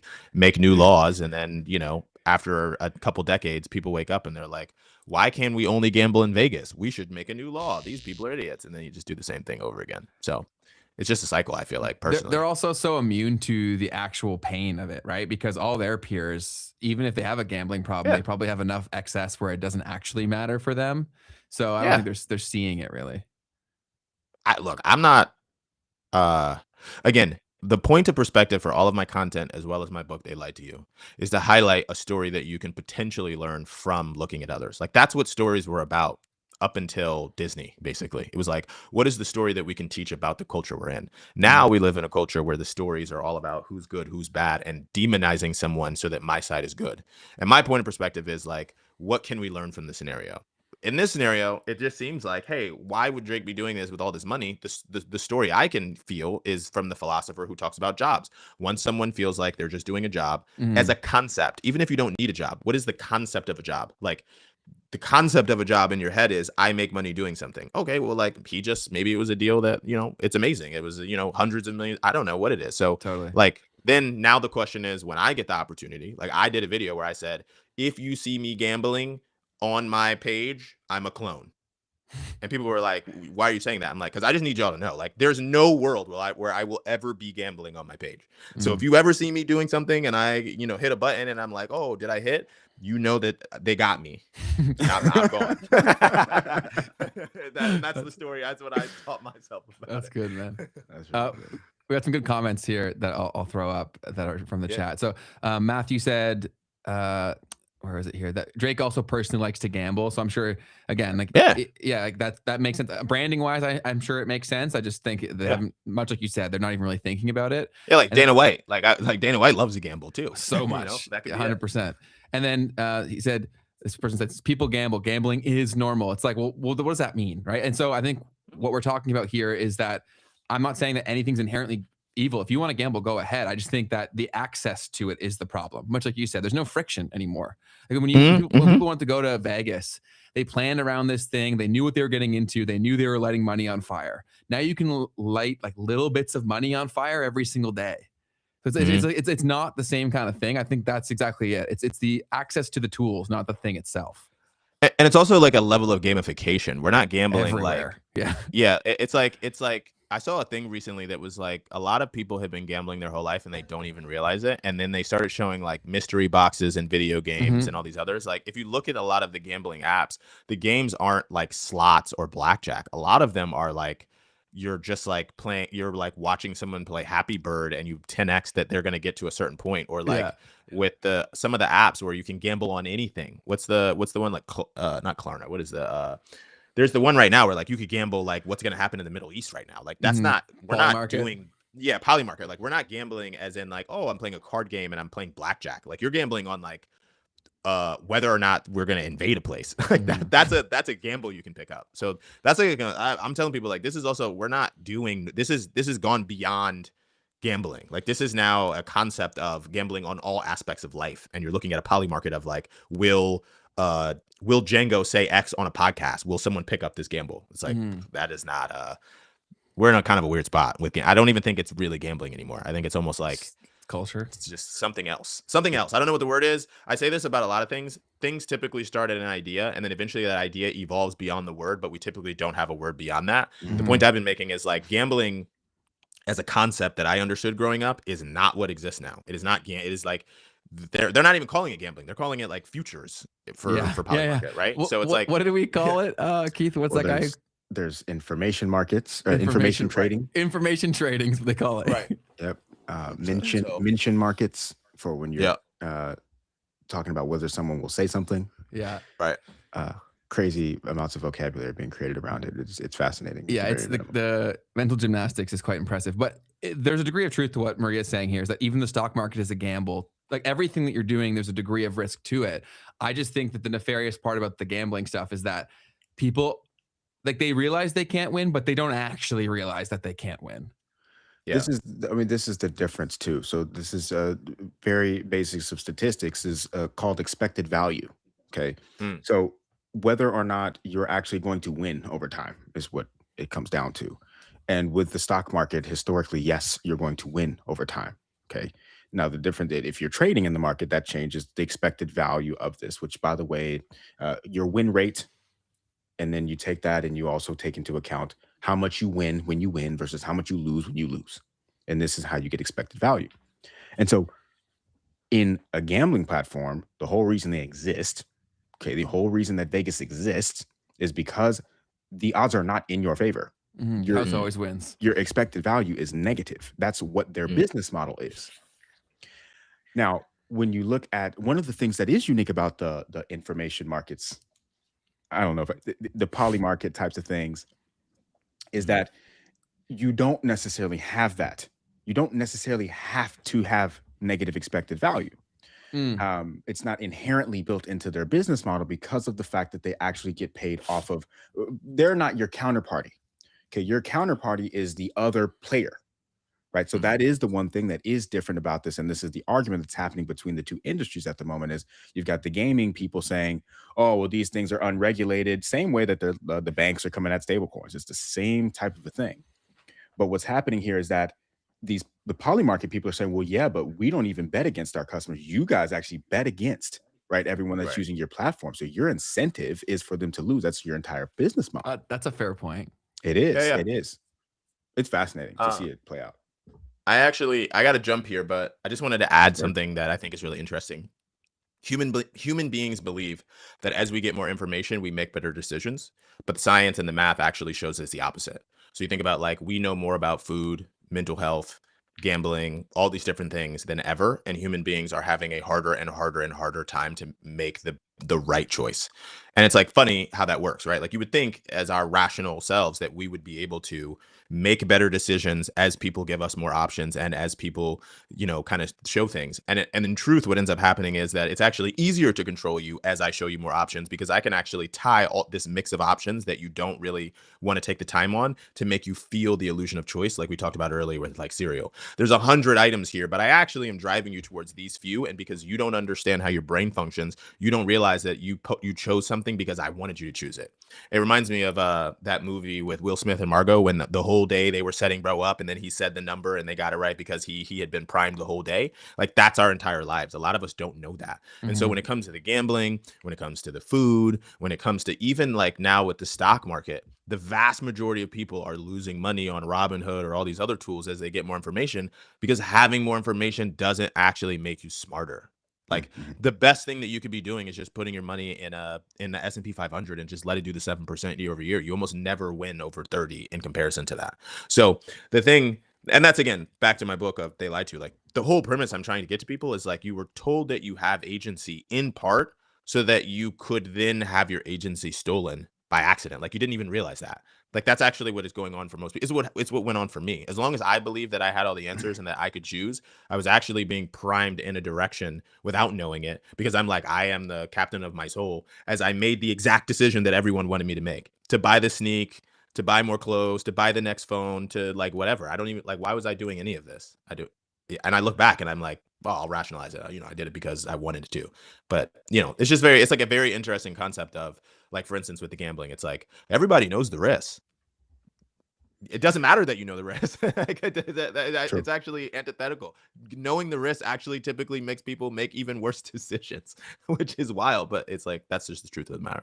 So I just want to throw that out there. Like, that's it's wild. That's great, man. And for everyone who's here, if you want to go follow Django, his channel, his YouTube channel is linked below, as well as his Instagram. Instagram is right there, as you can see right here. Yep. And so it's linked it's the first two links in the description box down below. So go show him some love, go give him a follow. And we appreciate you coming on, man. Also, when's that book launching? Do you have a planned release date for that? Yeah.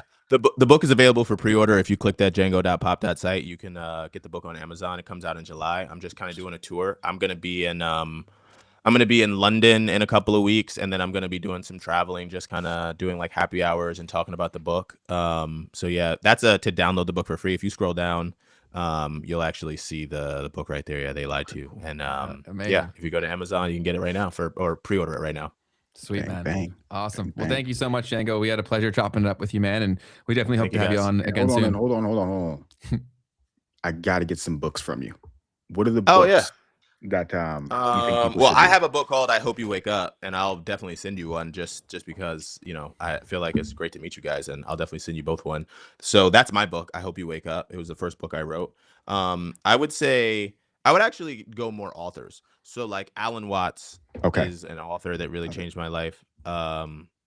Michael Singer is an author who changed my life a lot. I would say the book How Real is Real is like one that really changed my idea about language and like what reality really is. The Courage to Be Disliked is one that I always highlight because, you know, a lot of times I think our culture wants you to want to be liked, and wanting to be liked drives you to buy and do things that you otherwise wouldn't do. And then I would say anything Eckhart Tolle for sure too. He basically he's like those books, Power of Now, The New Earth. Like those books were really amazing too. Oh, and then I'm actually reading I'm reading a book right now called Man the Manipulator, and that book is wild. Like that book has actually been kind of blowing my mind. I haven't finished it yet, but Man the Manipulator has been pretty cool too. But I'll have to like just make a list. I have like I'm like right now if I turn this around, like this is my desk right now. Love it. Yeah, I just there's books everywhere. So it's great to meet you guys, and I'll definitely be Likewise. back. I'd love to do this again if Awesome, you're dude. down to have me again. We definitely would, most man. definitely. Most Thank you so much, Django. You have a great rest of your day, man. Guys. Yeah, man. Appreciate you. Have a good Cheers, one. dude. Bye. Bye. All right. That was the smoothest exit we've had. So, Chad, how are you feeling? Before we jump into the second half, we'd love to debrief with y'all and hear your thoughts on everything. But that was a lot of fun. Yes, that was awesome, man. Very cool to chat with someone who's just constantly looking at culture. You know, super fun. Yeah, we'll have to try to get him to be a writer for us at some point, or to contribute on the culture side. Yeah, man, that'd be awesome for sure. I mean, it just would fit really well. What was I gonna say? And then I love the approach of doing the authors as well, Yeah. versus just the books themselves, because that's super helpful. Alan Watts, huge influence. I actually think that's such good advice, because it's difficult to assign importance to something when it's given, right? Whereas if I give you like this library, then you can go look at the library and pick what makes sense for you. Right. Because almost everything that I've ever learned, it was my attachment to the meaning that made it hit. 100%, bro. I can sit down and read a book and take nothing away from it if I'm not in the space of like wanting to get this for information, or to really study this, or learn this, read this story at the minimum. Totally, 100%. Well, do y'all have anything else you want to chop it up on before we move on to the second half of the show to walk through news and memes? Let us know, because we've got plenty going on in the world right now, let me tell you. Yeah, well, no kidding. It doesn't look like anything. Do you want to jump into the second half then? Ben, I've got some news for you. Hit me with the news. Futurism reported on the fact that Meta workers say that they're seeing disturbing things through users' smart glasses. Subtitle here says, in some videos, you can see someone going to the toilet or getting undressed. Wait a minute. What? So for anyone who might not be familiar, Meta has put out a product over the past couple of years here, I guess, where they've got these Ray-Ban collaborations, where they've got glasses, where you've got a camera and other functionality. I've never used them. Do you know exactly how it all works? Yeah, I've seen them in use. They look at this point like regular glasses. Like they're quite inconspicuous. Like those, like, they look weird because he's weird, but on like other people, like they do look kind of just like normal glasses. Yeah, I feel like I've seen them look a lot more normal than right there. But so yeah, it's smart glasses, smart technology, and essentially this week we've had some story kind of come out here about how there's some contractors, Meta contractors based in Nairobi, Kenya, told Swedish newspapers in a recently published investigation that they're being told to review highly sensitive and intimate data. Quote, in some videos, you can see someone going to the toilet or getting undressed. One contractor for a company called Sama said, I don't think they know, because if they knew, they wouldn't be recording. Quote, I saw a video where a man puts the glasses on the bedside table and leaves the room. One data annotator told the newspapers, quote, shortly afterwards, his wife comes in and changes her clothes, end quote. So, some more quotes. You understand that it's someone's private life that you're looking at, but at the same time, you're just expected to carry out the work. You're not supposed to question it. If you start asking questions, Why are they you looking at are a gone. period? So I think that's the real question here, and definitely the thing that's coming into the limelight is like, what is going on here where this is even possible? How is this a part of the policy of the company? What exactly is going on here? Is kind of the big question. I don't think we should want everything to be filmed all the time. I think that's a horrible precedent to be set. And I also think that like one example is my girlfriend got a camera for our cats, man. And like, I didn't know it was there. And like, it got me doing some crazy stuff on the camera. And she said, yeah. I was like, yo, what the hell? I didn't know I was being monitored in my own house. But yeah, no, with these glasses, it becomes an issue because when you're walking on the street, like you don't even know who has them, period. Which I guess if you leave your house, you kind of have to have the expectation that you're being filmed now, which is insane. But with those, like, I also see a lot of people using them for content, which I think is kind of messed up because I guess I'm sure after they're getting approval most of the time, but the person is going through the interaction. Yeah, probably not. But the interaction is not given that precedent of like you're being recorded kind of thing. Mhm. So people are using that for a lot because it usually leads to more authentic interactions, which is Right. great if you're cool with that, but not when you have no clue. Yeah, I mean, if you've ever seen Black Mirror, here we are. Mm-hmm. Just this idea of all of society being recorded, and if you really think about this, like, let's just be real. There's a clip that we definitely got to pull up, but just imagine what this enables, right? For anyone who wants to use this data in any other sort of a way. I mean, if you wanted to have mass surveillance of any sort, I mean, you've got people that are now Sure. paying you to do it. Right? Yeah. You've got people who are paying you hundreds of dollars to do it for you. So the incentives here are very wild. This is we got- happening, right, in a way. Well, I think one thing we've been trying to repeat so many times is that we don't have to just like accept these things too, right? Like there are other options where like, we can stop this. Like I think everyone's always like, oh, it's going this way. It has to be mass surveillance. It's like screw that shit. Like let's stop that. Like if we all don't want this, why don't we build a point to make that not happen? Which I would definitely like. And I've seen some wins somewhere. Like I've seen people fight for speed cameras to be taken down and been successful in that at times, right? So I think that don't become complicit with something that you don't actually want. Because like I think the speed camera things are getting insane. I mean, this one is definitely something that could go to the courts. Like, you as the user of this product, right? You're signing off, right? You're consenting to whatever it is, and unfortunately, that's how it works. There was something you sent me not too long ago where it's like if you were actually to sit down and read all of the different privacy statements and user agreements, Oh, it bro, would you take do like nothing. your whole life. Yeah, you do nothing, dude. And they make you sign some pretty crazy stuff. I also think there needs to be some laws put into place for consumer protection in terms of like what can be put into an agreement. Right. Because I think that's fucking crazy that I can just say, oh, I want to throw it in there and you click the box. So now you can't sue me when you went to Disneyland. And did you hear about that whole thing? Yes, exactly. That's the example I was going to bring up. It's like there was some incident that happened in Disney World or Disneyland when something happened, but they had agreed to Disney Plus terms of service. And because of whatever happened in Disneyland or whatever, they were not able to like sue them for what happened. Crazy stuff. Did you see the whole Ring doorbell stuff on this point where like they're doing this like find your lost dog thing? I saw that happening, but I never understood what actually was going on. So basically they're more or less going to say like, we are going to look through your footage, but we're doing it to save the puppies. Okay. You know what I'm saying? Right. Yeah, that was a moment here just a couple weeks ago, but I didn't look into what the whole thing was. Oh, because someone lost. Oh, and it was also the Nancy Guthrie thing is where it kind of like clashed with it. Because there was this lady in America who's like, I think she's like an old news reporter, and she got like abducted. And for weeks they were trying to find her. And I think this was when it kind of like came up. They were like, oh, let's check the Ring cameras or whatever. And I think this was kind of how that whole meme started to Totally. So there you go, folks. Just so you know, if these people around you are wearing these Meta glasses, you might be being filmed, even if maybe they're not super aware of it. One of their spokespersons at Meta said, When live AI is being used, we process that media according to the Meta AI terms of service and privacy policy. Okay.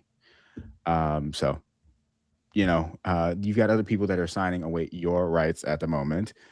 And that's fascinating. So It seems like the world needs new social media platforms, Keith. the world needs new platforms without a doubt.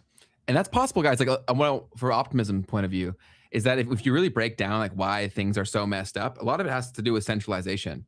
And so if we get to a point where you actually can decentralize things, things can get a lot less messed up.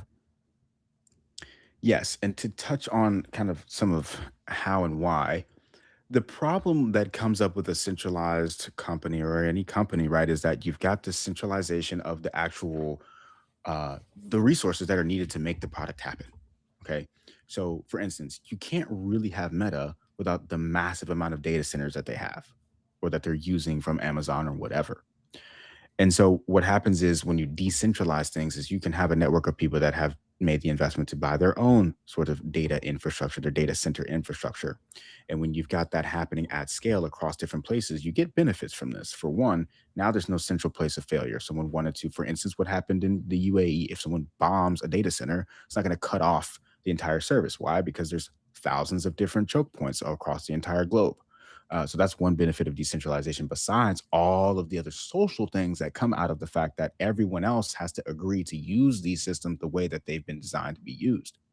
And in that sense, it also creates a more of a democratic approach to how, in this case, software products get built, right? Because the people have to agree to run this software. They have to agree to the way that the software works. Otherwise, the mechanism won't spread. People won't want to do it. Mm-hmm.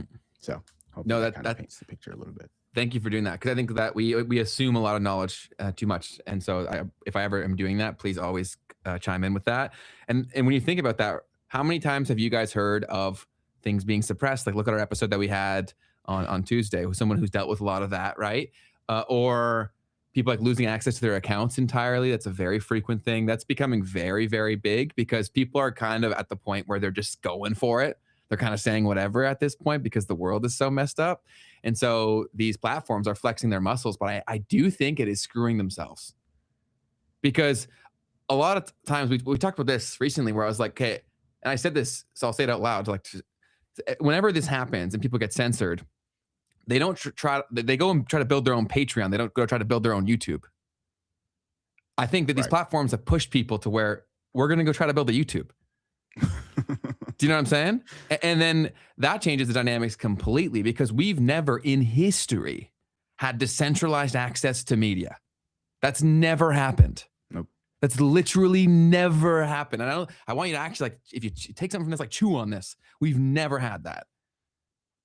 It's a fascinating concept. Because you think about all these other, like, all problems come back to money and beliefs, right? The money is the system. We've talked about that a lot. We've got previous episodes. The beliefs are shaped from media and the influences on who I give access to said media. You open that up, it kind of happened on a small scale with TikTok. Because I have this theory that maybe it's kind of fucked up, but like, I do think we're shaping our own reality, right? And so the enthusiasm that you come to with the problem makes it if you can or can't solve it. And so on TikTok, a lot of people who were really deep in something, they really wanted to solve it. They were willing to try anything. They tried everything and they found a solution. So because it meant so much to that person, they did anything they could. They moved heaven and earth to find the solution. And then they shared it publicly. So then because other people saw that it worked for them, they believed it could work for them too. And the problem actually got solved. Do you know what I'm saying? Mm-hmm. I think that can happen at a far larger scale the more that media gets decentralized, is my whole thing. Love it, man. Very well laid out. The one thing that is very centralized that's happening at the moment is the top-down decision being made in the United States to pursue this war in Iran. At the moment, quick update on how all of that is going down. This right here is a visualization of how the traffic in the Strait of Hormuz has dried up since the war in Iran has begun. Now, to be clear, the U.S. struck Iran alongside of Israel, and an entire sort of war has broken out. Iran retaliated by sending missiles and drones across the entire Middle East region, and also started to block ships from coming through the Strait of Hormuz, which is where about 20% of all of the world's energy is moving through. So this visualization is going to show us uh, right here at the end of the visualization where it's kind of stopped to pretty much nothing going through, to where it's going to loop in just a second to show all of the activity that has been flowing through the Strait of Hormuz before all of this went down. Let's see, it's about It's to a lot of loop cargo. in just a bit here. Here we go. It'll restart. So that's what it normally looks like. And then it slows down, it slows down, and it slows down. And now there's an actual narrative behind some of this as well that I actually just posted a video about on my channel today. And it has to do with the fact that what's really going on here is not just Iran actually having the manpower to, for instance, shoot all of these ships down and cause a complete chaos in the strait, but instead, a big part of the story here is that there's an organization called Lloyd's of London, and they are one of the largest insurers of maritime shipping. And what happened is Lloyd's of London, all of the different people, the insurers that would normally insure these boats, have pulled out. They said, look, this is too dangerous. We cannot measure the risks and the probabilities of what's happening because, yes, Iran can't shoot every single boat, but any one boat, right, that does get shot down is something that we are having to pay out for, right?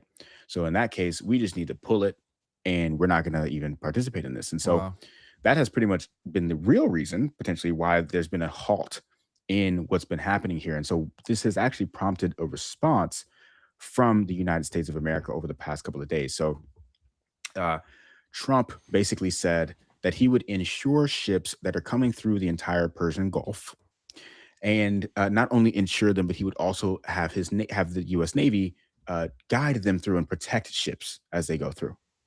Now, obviously, at the scale that we were just looking at, that wouldn't be possible, right? There's no way you could have enough naval carriers to protect every single one of these ships that are coming through. So the real question here is going to be, okay, well, who's going to get access to this insurance? And who's going to get access to this protection from the Navy? And this brings us to another quick statement that I wanted to get from, we've got our favorites here, and they're not our favorites. I just want to, it's a popular news outlet. Hold on, here we go. No one's more nervous than China. Half their oil imports pass through the Strait of Hormuz. And as of today, the U.S. Navy controls that strait. We already control the Malacca Strait in Southeast Asia, the Strait of Gibraltar, the Suez Canal, and the Panama Canal. The U.S. controls all global shipping choke points. A full naval blockade of China is now possible. Their economy is at our mercy if things ever got saucy. So we're killing two birds with one stone. We stop the #1 state sponsor of terror, and we checkmate the Chinese. And on top of that, if this mission's successful, we'll control nearly all of the world. No one's more nervous than China. So that was his breakdown of the situation there. It's getting interesting. So once again, Strait of Hormuz has pretty much come to a little bit of a standstill. Ships are literally just sitting there, nowhere to go. Qatar, they basically did a force majeure. I don't really know exactly how to pronounce that or what it fully means, but essentially they've stopped producing some of their oil out of Qatar because they have nowhere to put it. Okay, because now everything's just piling up. And Trump is going to, try to use the Navy and this Developmental Finance Corporation in the United States to finance the insurance as well as guide ships through, depending upon who, right? We'll see exactly how that works. One of the things that I've also seen coming out, very good point, Matthew. We definitely are only getting, right, one side of the story of what's happening here. This right here was something that I saw come out last night. I don't know exactly how true this is at the moment, but the concept here is that China has suspended diesel and gasoline exports after Iran closes the Strait of Hormuz. Now, obviously, this is about the fact that China is, if this is really happening right now and the Strait of Hormuz is going to be closed for a while, China needs to keep as much of its oil in its country as possible, right? So it's not exporting, right, is not only going to be beneficial to them, but it's going to be hurtful to someone else who needs oil somewhere else.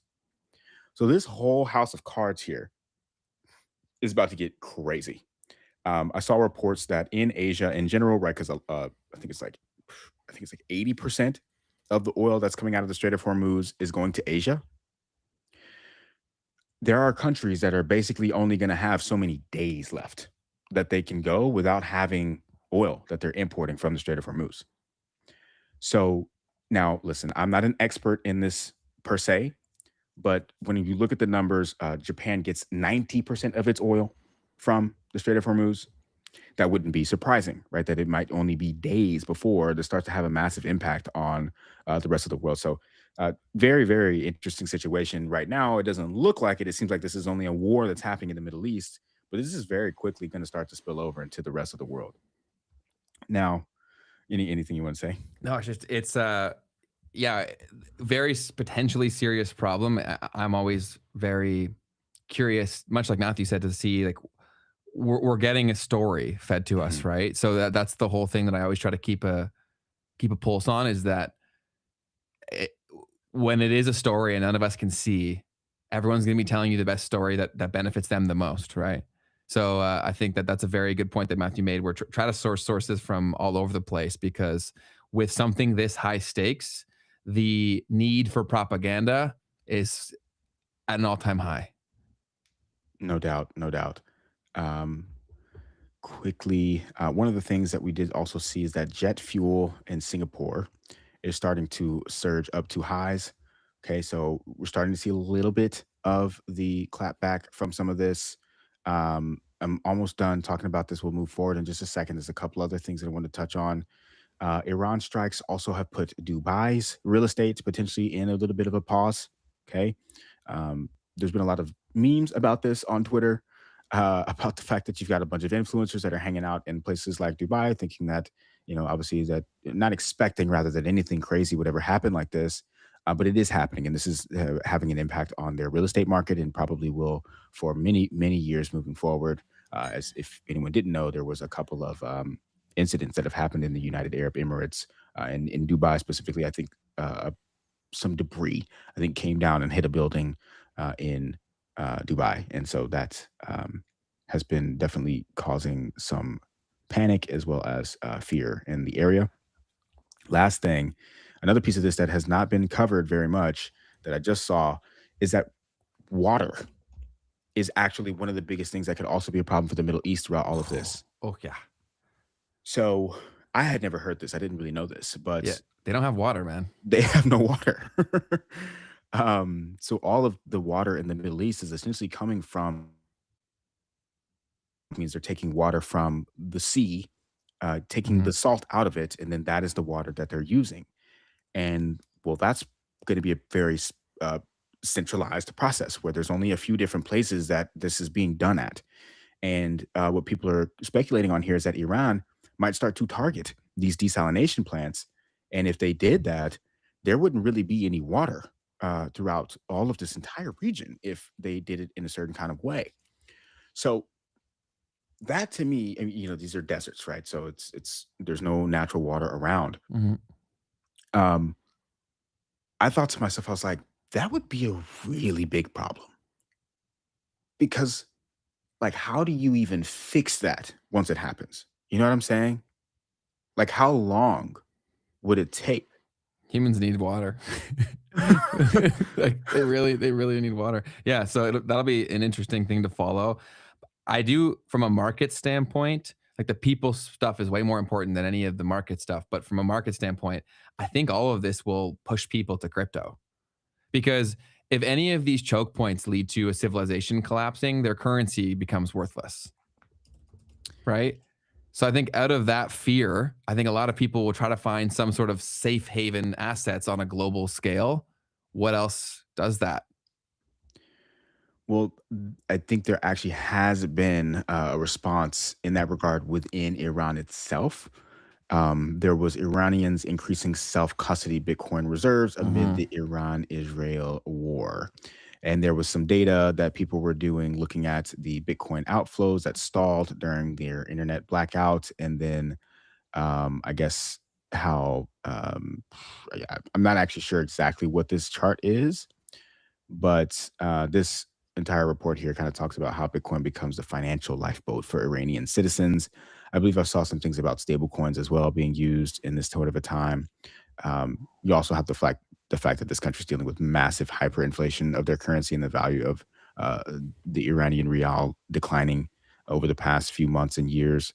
So, you know, you definitely can't avoid that conversation with what's happening here. It does play a role, how people are protecting themselves with what little they may have in these situations to do with. But yeah, so 100% a part of the conversation. Yeah, and I also saw something, and I haven't validated it enough, so definitely do your own research on this, but that Iran was using stablecoins and Tether to try to buy things that they didn't have direct access to. And so that's obviously a big part of this as well. So definitely do your own research on all that. Yeah, I actually had talked about that in a video a few months back, because it was coming up, because we were talking about why stablecoins, and why American stablecoins, why the Genius Act. And part of it is trying to get back control over stablecoins, right? Because which stablecoin would Iran have possibly used to evade sanctions? Tether. Okay, so the United States is trying to get Tether off of at least out of the US markets, and trying to get more of a control over any access to any form of US dollars. So that's another really important thing about why the Genius Act was so important. That's why the Genius Act got passed with no issues, right? Is because the US really, really wants the United States treasuries that are backing these stable coins to have demand, and they want any stable coins, any use of American dollars in any sort of a form, to be within their apparatus, their legal apparatus, which Tether is not, right? So hopefully that makes sense. Yeah, because them and Russia were essentially using stablecoins back and forth with one another to settle deals in trade or whatever. At least the Treasury, right, has actually come out in themselves, and I believe made that accusation. Here's an interesting comment on ETH. So ETH will take that spot. It's unlimited funny money, is their perspective, where I guess they're thinking that ETH will play that role. Interesting to see. You also did mention it's important that there's not a finite supply of ETH, which is interesting, right? Where there'll always be more. Yes. Yeah. I mean, I guess that does kind of in some ways make it a little bit of a political thing too. We'll pull up a clip from Chamath a little bit later, talking about some of the issues with why Bitcoin might not be adopted as a central bank currency or central bank reserve. Isn't that not kind of defeating the whole point? Is what not defeating the whole point? Like when he's saying all this, it's like, well, isn't the whole problem the central bank element of it? For Chamath's statements? Yeah. Like, we'll wait then. We'll wait, because nobody knows what we're talking about. Okay. Hold on. Couple news stories. Apple yesterday just announced a new MacBook called the MacBook Neo. Okay, so by the way, if you want to hear Chamath talk about Bitcoin, you better stick around. So let me scroll this back and watch this with me, because I actually thought this was fascinating. I was like, what am I looking at exactly? But then eventually I understood what was going on. So watch this real quick. MacBook Neo, an amazing all-new Mac at a surprising price. To make it, we reimagined how to build a laptop from the ground up, and we used the most recycled material of any Apple product. We started with aluminum because it's light, durable, and just feels really great in your hands.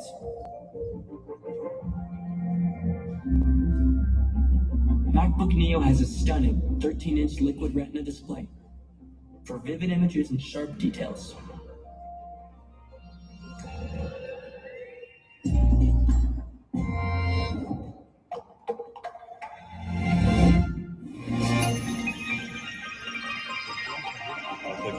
Its signature Magic Keyboard is super satisfying to use. The multi-touch trackpad lets you click, scroll, swipe, and pinch anywhere on its surface. And the model with Touch ID allows you to instantly. So I wanted to actually play that.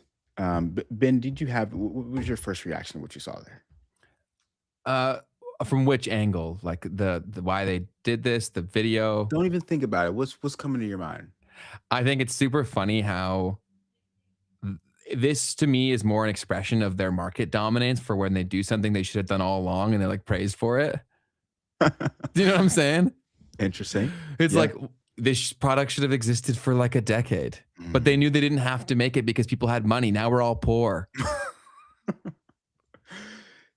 So my first thought was because I didn't understand the context when I was looking at it. I was just watching this ad and I'm like, it has a keyboard, like it has a trackpad. I mean, what do we like? What are you selling right now? But eventually I understood, okay, this is the cheap thing that they're putting out. And last night I was talking to some people and I tried to make the argument that maybe this is what happens. Maybe this is the future of what we're going to see in tech, because everyone's talking about like this deflationary aspect of technology, right? And how prices are going to come down. Now, this isn't really a good example because also the product is simply inferior. But imagine we get to the point to where you start to see, instead of like prices literally coming down, you just get people having access to the same technology that already existed 5 years ago at a much cheaper price than what it did 5 years ago. And it being packaged in this kind of a way and being like, oh, this is this new thing that's coming out, when really it's like, oh, well, at least now you can get a MacBook for 600, even though that same tech you would have had to pay 2,500 for 5 years ago. So maybe that's what this deflationary aspect of AI and all of this technology starts to look like, is like you're getting new product that's old product at a cheaper price. And then everyone else who's got the money to spend, they're the ones who get to capitalize on these huge new innovations that are happening for just the same $2,500 MacBook that you have to pay for now. So anyways, yeah. Once again, this isn't really the best example of that. I think it's decent. Tech is inherently deflationary. I think that's kind of the whole problem for why they needed a different financial system, or why we do need a different financial system, because the entire dynamics that our whole economic system was built upon are radically changing, right? Because now, like, the rate of deflationary practices are just exponential now because we all can participate in them, right? Like code getting democratized. Like, people don't fully grasp how crazy that is, right? Because talk about what you mean by that. Well, basically, like a lot of people have opinions on software right now because it was only made by people who could build the software, because it was just simply so expensive. Because the building something once and maintaining it was just like unlike any other business before. And so now that you or I can go code, like the entire dynamic of the online experience is going to change so dramatically. Because think of how many more things are going to be built now where people will take the risk that someone who doesn't have shareholders wouldn't, or right. So like it's a very, very big deal. And I don't think like everything's going to be enhanced, right? So I think why a lot of big software companies are freaking out is because the moat of you can't even touch this space because it would be too expensive to start, it doesn't really exist anymore. And so that's going to change things so dramatically. Like our world will be, like when you think about it right now, right? Like think about how much we take for granted, like the experience of being able to order Uber Eats, right? How it's just become like a very accustomed experience we're all used to. There are going to be experiences like that discovered week over week, right? Because we're building some of them, right? Because you can go solve a problem with a way smaller team, screw over less people, because you can just start with a smaller overhead. And so that really does change things pretty dramatically. So if you guys have ever wanted to build something, I would try to think from like a software first angle, or the complete opposite, to be honest, because I think that everyone will be looking here. And so I think move now if you can, or go the complete opposite direction.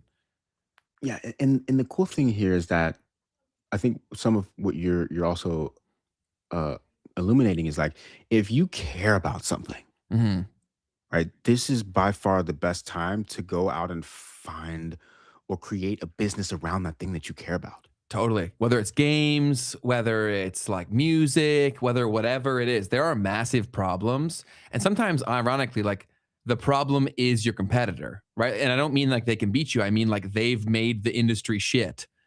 And so we've talked about this behind the scenes. I'll keep that close to the chest. But like there's people who are like torching the very people that keep their platforms functioning, right?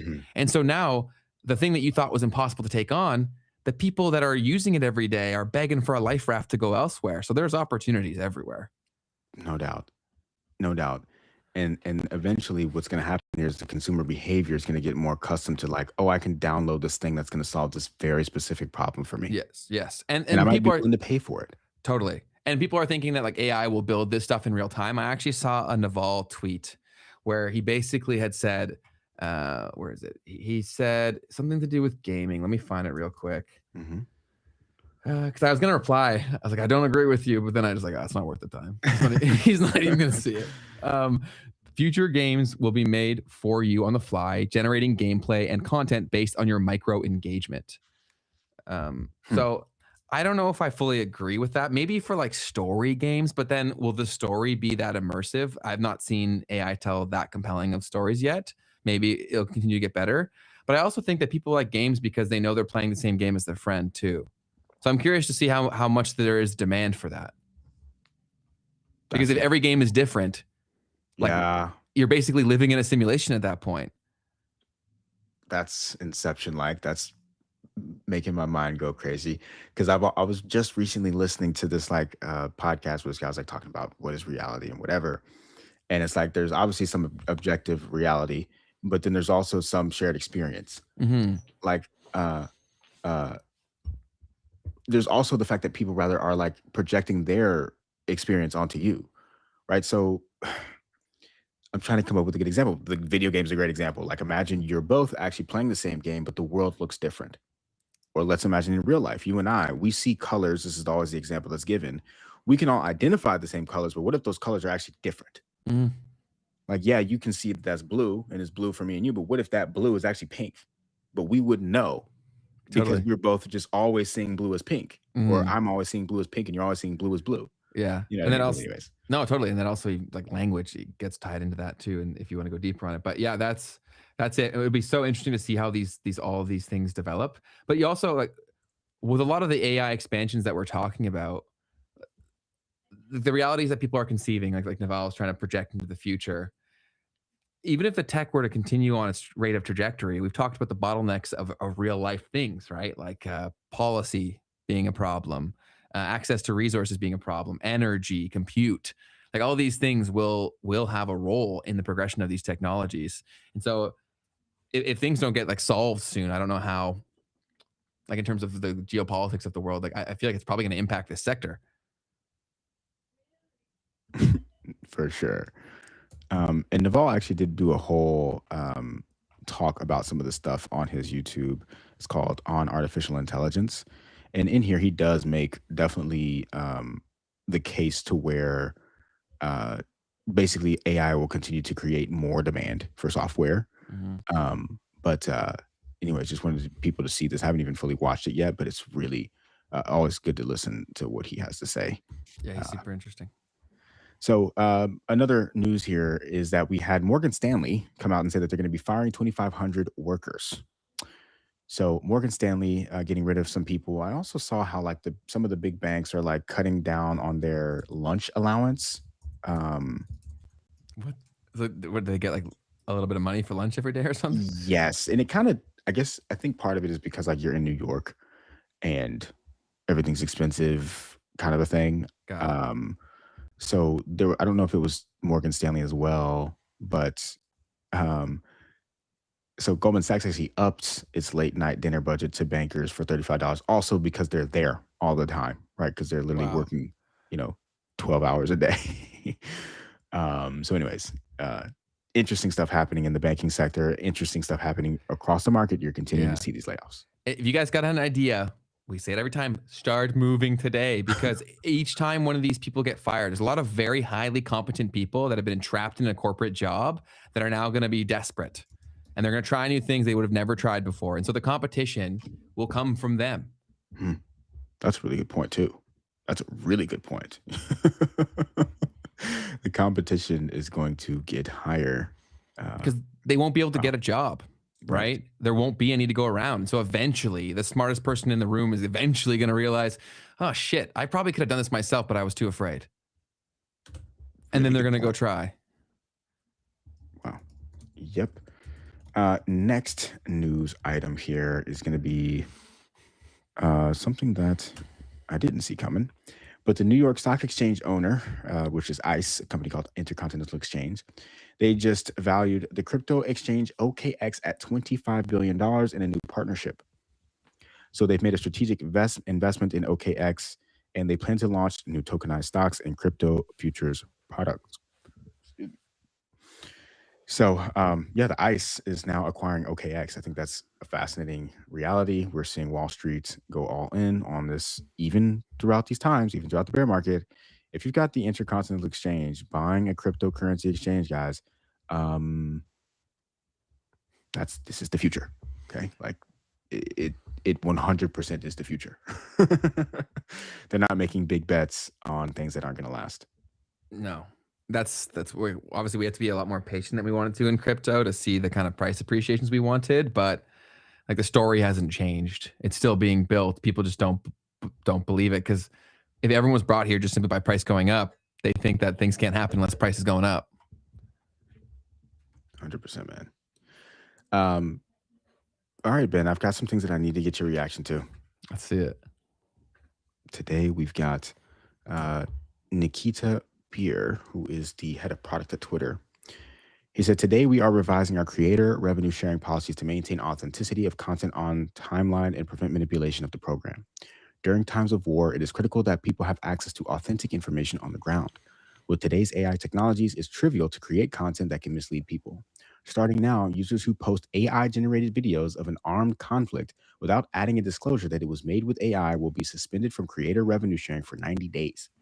Subsequent violations will result in a permanent suspension from the program. This will be flagged to us by any post with a community note, or if the content contains its metadata, from generative AI tools. Now that's fascinating.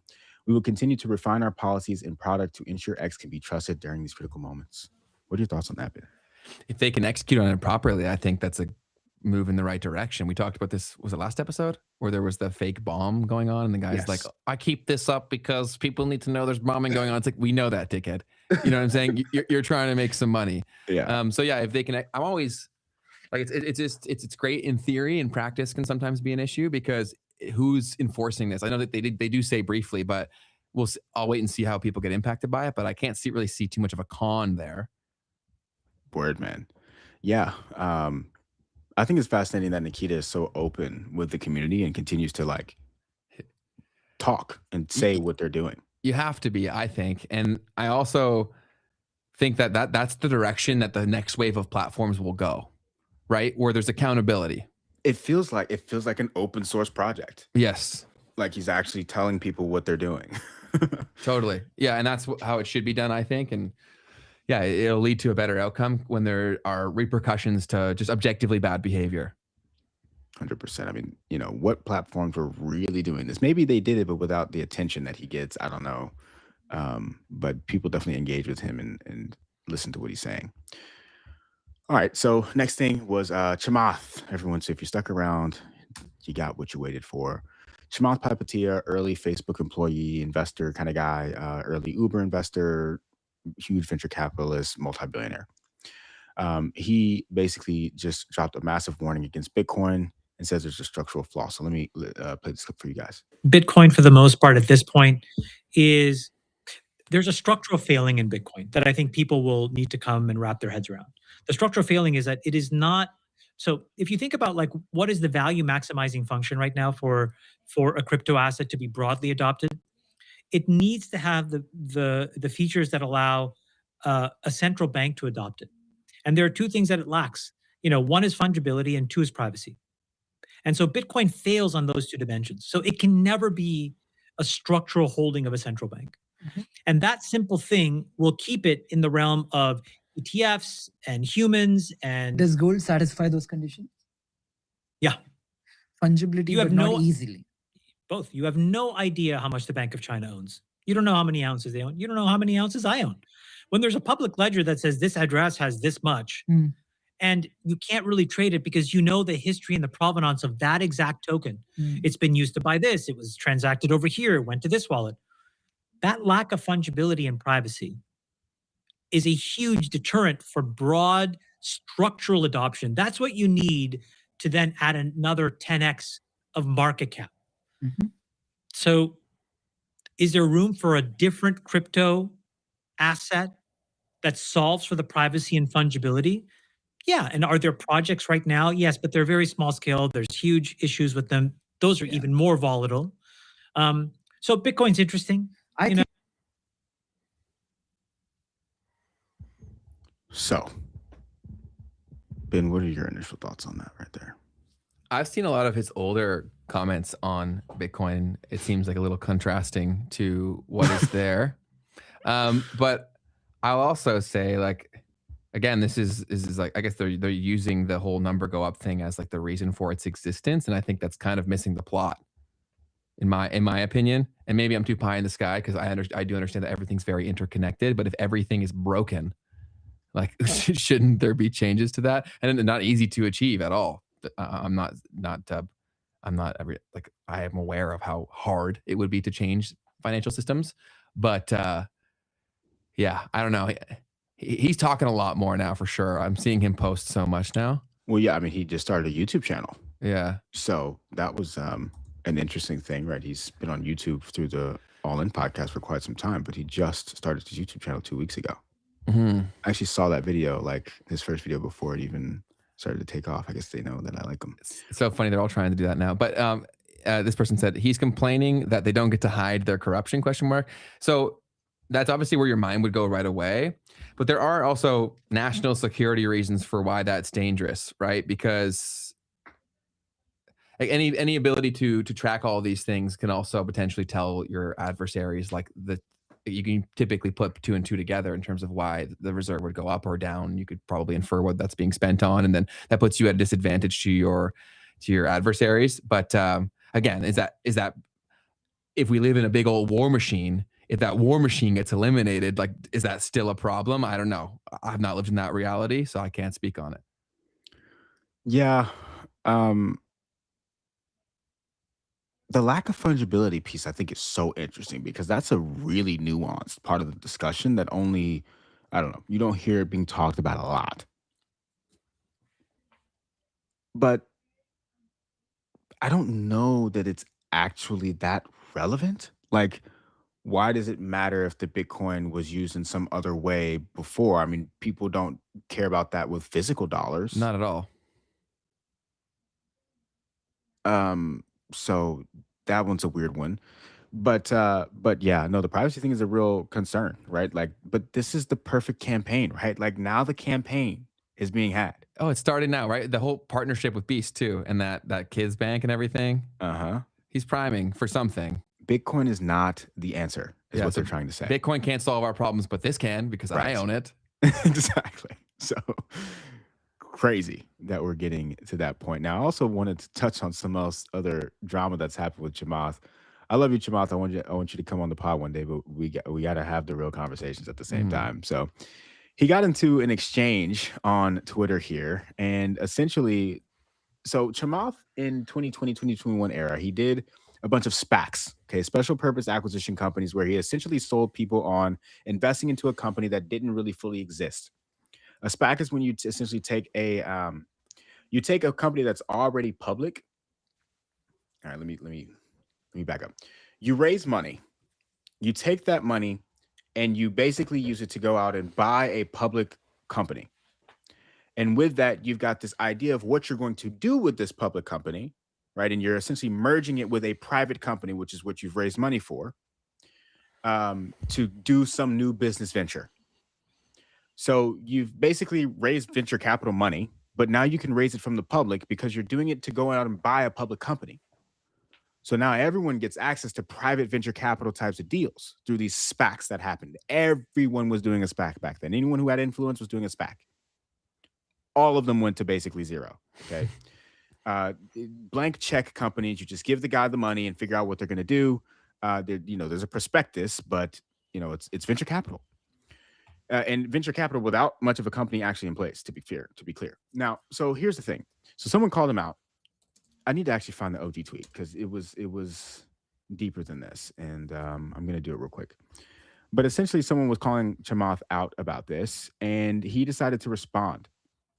Now, when Chamath responded, he honestly responded in a way that was pretty wild.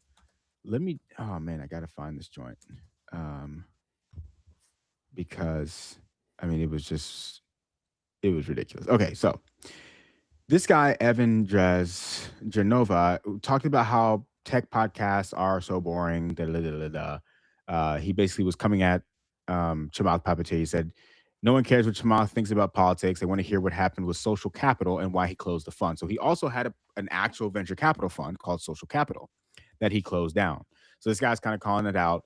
He's basically saying, look, all of these influencers in tech are either he said the host is either someone who couldn't hack it in an operating role, so they're like some VC who's not actually doing it, or some VC who's just doing it to get more deal flow, right? So Jay Cal and all those guys are just doing it so they can get deal flow, so that when people want to raise money for their company, they go to them because they know them. Okay, so Chamath clapped back and he said, what happened at Social Capital was several things. He said, personally, I was going through a divorce. It was a really hard time. He said his co-founders spent more time trying to get board seats and credit for deals with outsiders versus doing good work. And he said it was increasingly clear that my returns were sporadic, but big and didn't fit in a classic fund with LPs. He was like, I was a home run hitter in a business where raising new funds invariably led to hitting singles and doubles. In other words, I was making suboptimal portfolio decisions, so I would return capital in order to keep raising funds. This was important to stack the compensation of my team who had far less capital than I did. So basically he's saying he needed to go for home runs and it wasn't what he was trying to do, whatever. But then somebody called him out for real, because they were like, well, really what we really want to know about is about the SPACs, okay, that you had raised all that money from that pretty much all went to zero. So he said, how about all the scams through your SPACs? You never came clean about it. Millions of customers lost money. He says, BS in response. Okay, but this is like objectively true. And this guy over here responds with, it's not BS. I invested in all of them. Your pitches were compelling. Then I lost tons. You made tons. Why? And then this dude said, then you generated capital losses. Did you use those yet? Okay. So guys, in the investment world and in the tax world, you have capital gains and you have capital losses. When you sell an asset for a gain, you have a capital gain, you pay taxes on that. When you sell an asset at a loss, you have a capital loss. What Chamath has said here is that, well, I gave you an opportunity to write off a loss on your capital gains that you must have had. So two things that are wrong with that. First off, that is not an actual answer to the question. Okay. Secondly, capital losses can only be offset off of capital gains. Okay. So you're assuming that these people that you have gotten to invest in your company have made any money or that they have any capital gains to write off, which, brother, you're selling to the public now. You're not selling to institutional investors anymore. Not everyone has gains that they're writing off. People have their money in 401ks. And then when it's just going up, they're not selling that stuff. So you're telling me now I need to sell my other stuff so that I can have a gain to write these losses off against. My dude, crazy response to what happened to all the people that you scammed is that, oh, actually I lost you money, so you should be happy. So people blasted this dude for this, and it was kind of funny. So Liquidity Capital just said LMAO, pointing it out. And then we got another one. This guy was like, my investors lost ungodly amounts of money. The classy version is, I generated capital losses for investors that can be deployed as strategic financial assets. Absolutely ridiculous. This next guy said, have you said thank you once for your capital losses? The screen's not on anymore. Oh, no. That one was funny. That's why I wanted to make sure you showed it.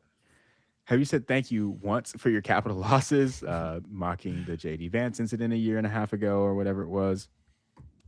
My artists are cooking as usual. CL says, capital losses, did you use those yet? Talking to the person who's clearly destitute and homeless on the side of the street. So honestly, it'd be really interesting to study these guys because they're so financially successful, or that has to distort your brain chemistry. True. Like that, you can't be the same person anymore because everywhere you go, you get treated like a god, even though you were kind of in the right place at the right time. Smart guy, of course, but like when you're like a certain degree of intelligence, like for you, Keith, like I'm so confident that you could have probably achieved similar results in the role that he had given the same opportunity. I don't think there's that much of a variance between intellect once you get to a certain point. I really don't. I've met some super, super successful people, and I've never once been like, that guy's way smarter than me. There are people who have like areas of genius where I'm like, oh, that guy would cook me, whatever. Mm-hmm. But if I had spent the same amount of time as that guy, I bet you I would know it like him. Right. Right. So, but like they start to think like, oh, because I figured this game out and because the world is so predicated on money, they get like a God complex, man. And I find it so crazy how like if you try to give any sort of like criticism to these guys, they respond like incredibly insecure high school people. Crazy, bro. I mean, come on, Chamath. Come on the pod, but come on, bro. Like defend yourself here, because this is just like unacceptable. I don't think he'd come on a show like this. What's been so funny is to see how they have that whole crew pivoted so much. Like they weren't always so on the same page. Now they're always all on the same page and don't disagree with each other in the same way as they used to. And it's just like, bro, like, come on, man. Somebody also pointed out how basically that show is just like propaganda for the United States at this point because of David having been on there. But I didn't mean to spend so much time talking about Chamath Palihapitiya, but I also have looked up to him so much, you know, totally. to be fair. He's a very smart dude, and I loved him when he was leading growth at Facebook. Love is exaggeration. I respected him in terms of what he accomplished with, I think, some help from the government. But besides that, yeah, objectively, he did really well. But when they get into this groupthink thing, they're so far removed from the rest of the world. And we brought that up so many times where, like, why I think this show can become mega successful is because we're just dudes. Do you know what I'm saying? Right. And also, I think the benefit is that, and this is also, I do want to give some grace to like him, Logan Paul, we've brought up before, like us given the same exposure at that time, I may have been even more of a dickhead. Yeah. Right. We had the benefit of seeing, yo, that screws up your brain. Right. And so, and then also deliberately creating counter forces for that, like in the form of a discussion like this. And also, why do you think also it's so important for us to have the live chat? Because if we start being like Chamath, people will be like, fuck you. Do you know what I'm saying? Right. For sure, man. And so I think that's also kind of goes with the whole thesis of crypto in general, is that I do think that I love meritocracies. Like I want the best person to win, but I should be given the fucking opportunity. Right. Right. Like as a kid in Canada, I would look at all these business builders and I'm like, I can never compete with these guys. Where the fuck am I going to get money from in Canada? Same happened in sports too. Like I was better than a lot of American football players, but because I was from Canada, I never had a chance. I think that's stupid. I think that the world should be opening up and be more democratized. If you're the best, fucking win. And if you won last time, why aren't you coming back to play again? Because you're afraid of losing now? Right. Like that's a whole thing that Jeff Booth talks about, right? Where we've never lived in a truly free market. Because if you can accumulate enough resources to where I can basically bully you into submission with legal fees, that ain't a free market. That's bullshit. We lost you. Oh, no. I'll be right back, I promise. What's up, chat? How we living? You are still humans. Yeah, I guess.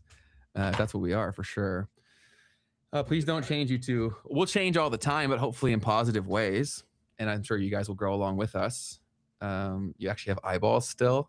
I don't know that one, but Noxo, I saw one thing that they said earlier. Always great contributions from all y'all in the chat. You guys are all super awesome, and we really appreciate you hanging out with us. You make this so much more fun.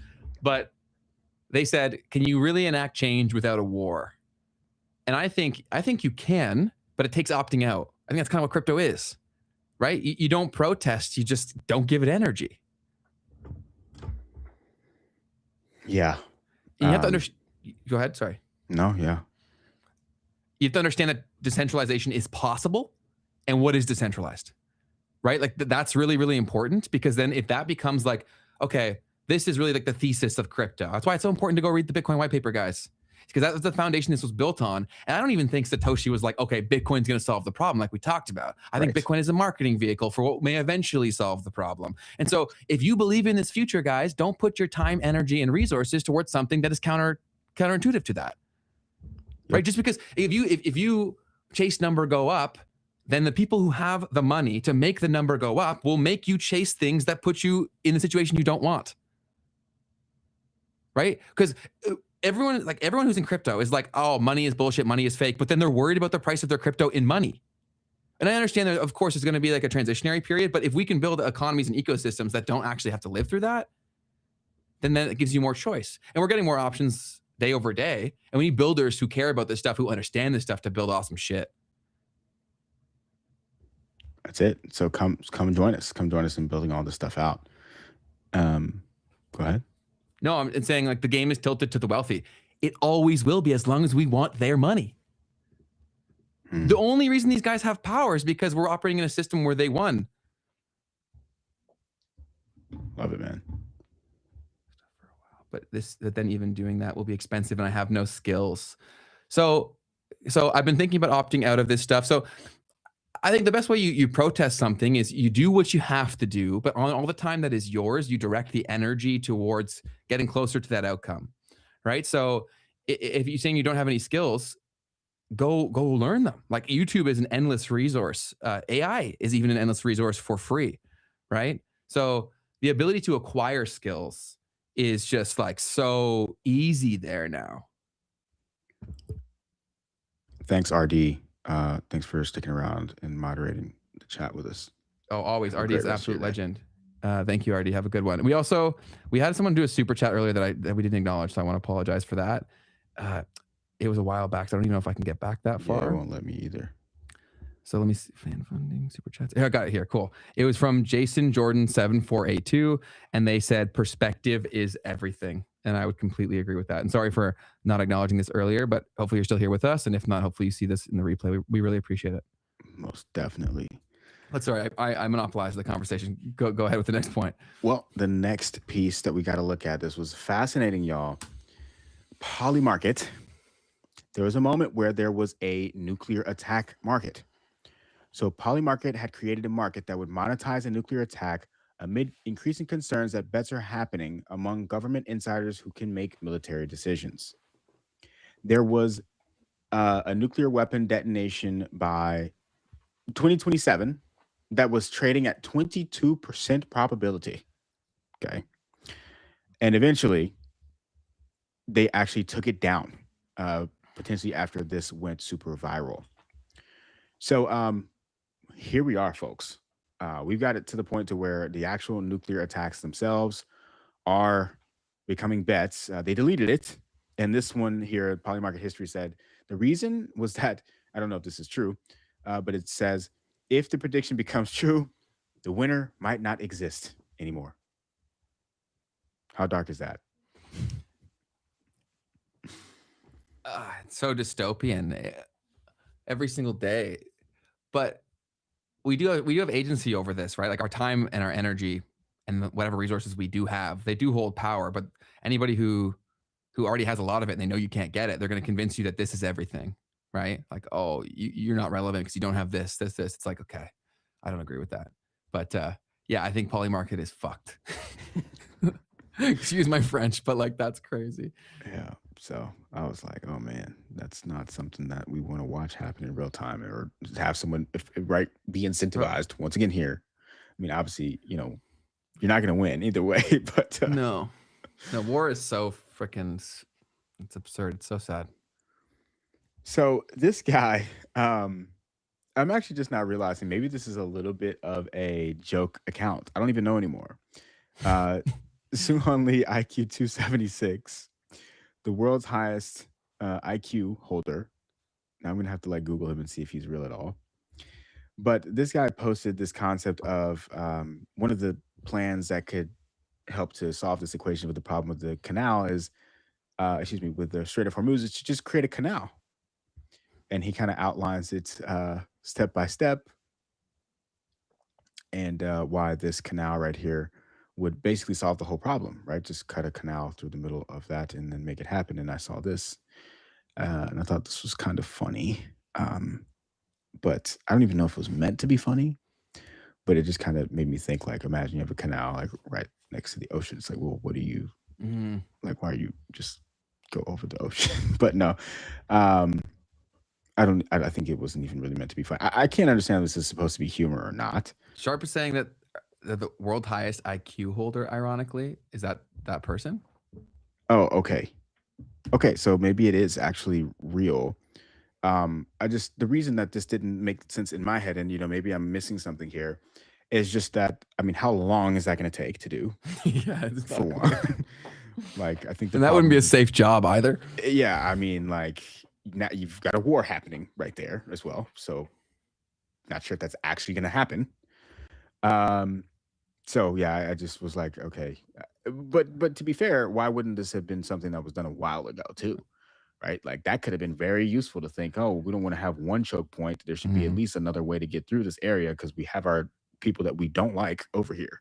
Right. Yeah. So anyways, I don't know. It all seems like a lot. We were talking before we started recording where Charles made the point on our episode with him where he said, I don't need to like convince anyone to use my technology. Eventually they're going to beg me to use it, kind of deal. I'm paraphrasing him, but I do think that more and more people are going to eventually get to the place where like, what could possibly make this less messed up? And I do think that people will find blockchain, but blockchain is going to cut a canal through the middle of the definitely the not. But I think that may be what makes people start realizing what it is, right? And educating them on the concept for why that exists. I think that some nation states will probably start adopting different blockchain protocols to run their operations, and things will be less messed up there. And then eventually the market wins, hopefully.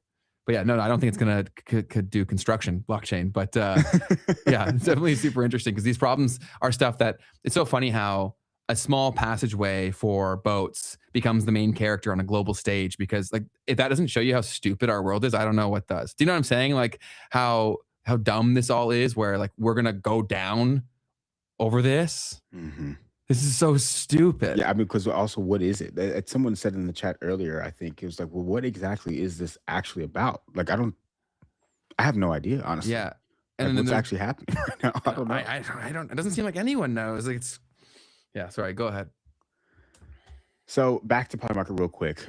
Better and Polymarket have, in some sort of a way, done a partnership. I don't actually know what Better is. You know what it is? I do. Yeah. So it is Jake Paul's gambling app. Okay.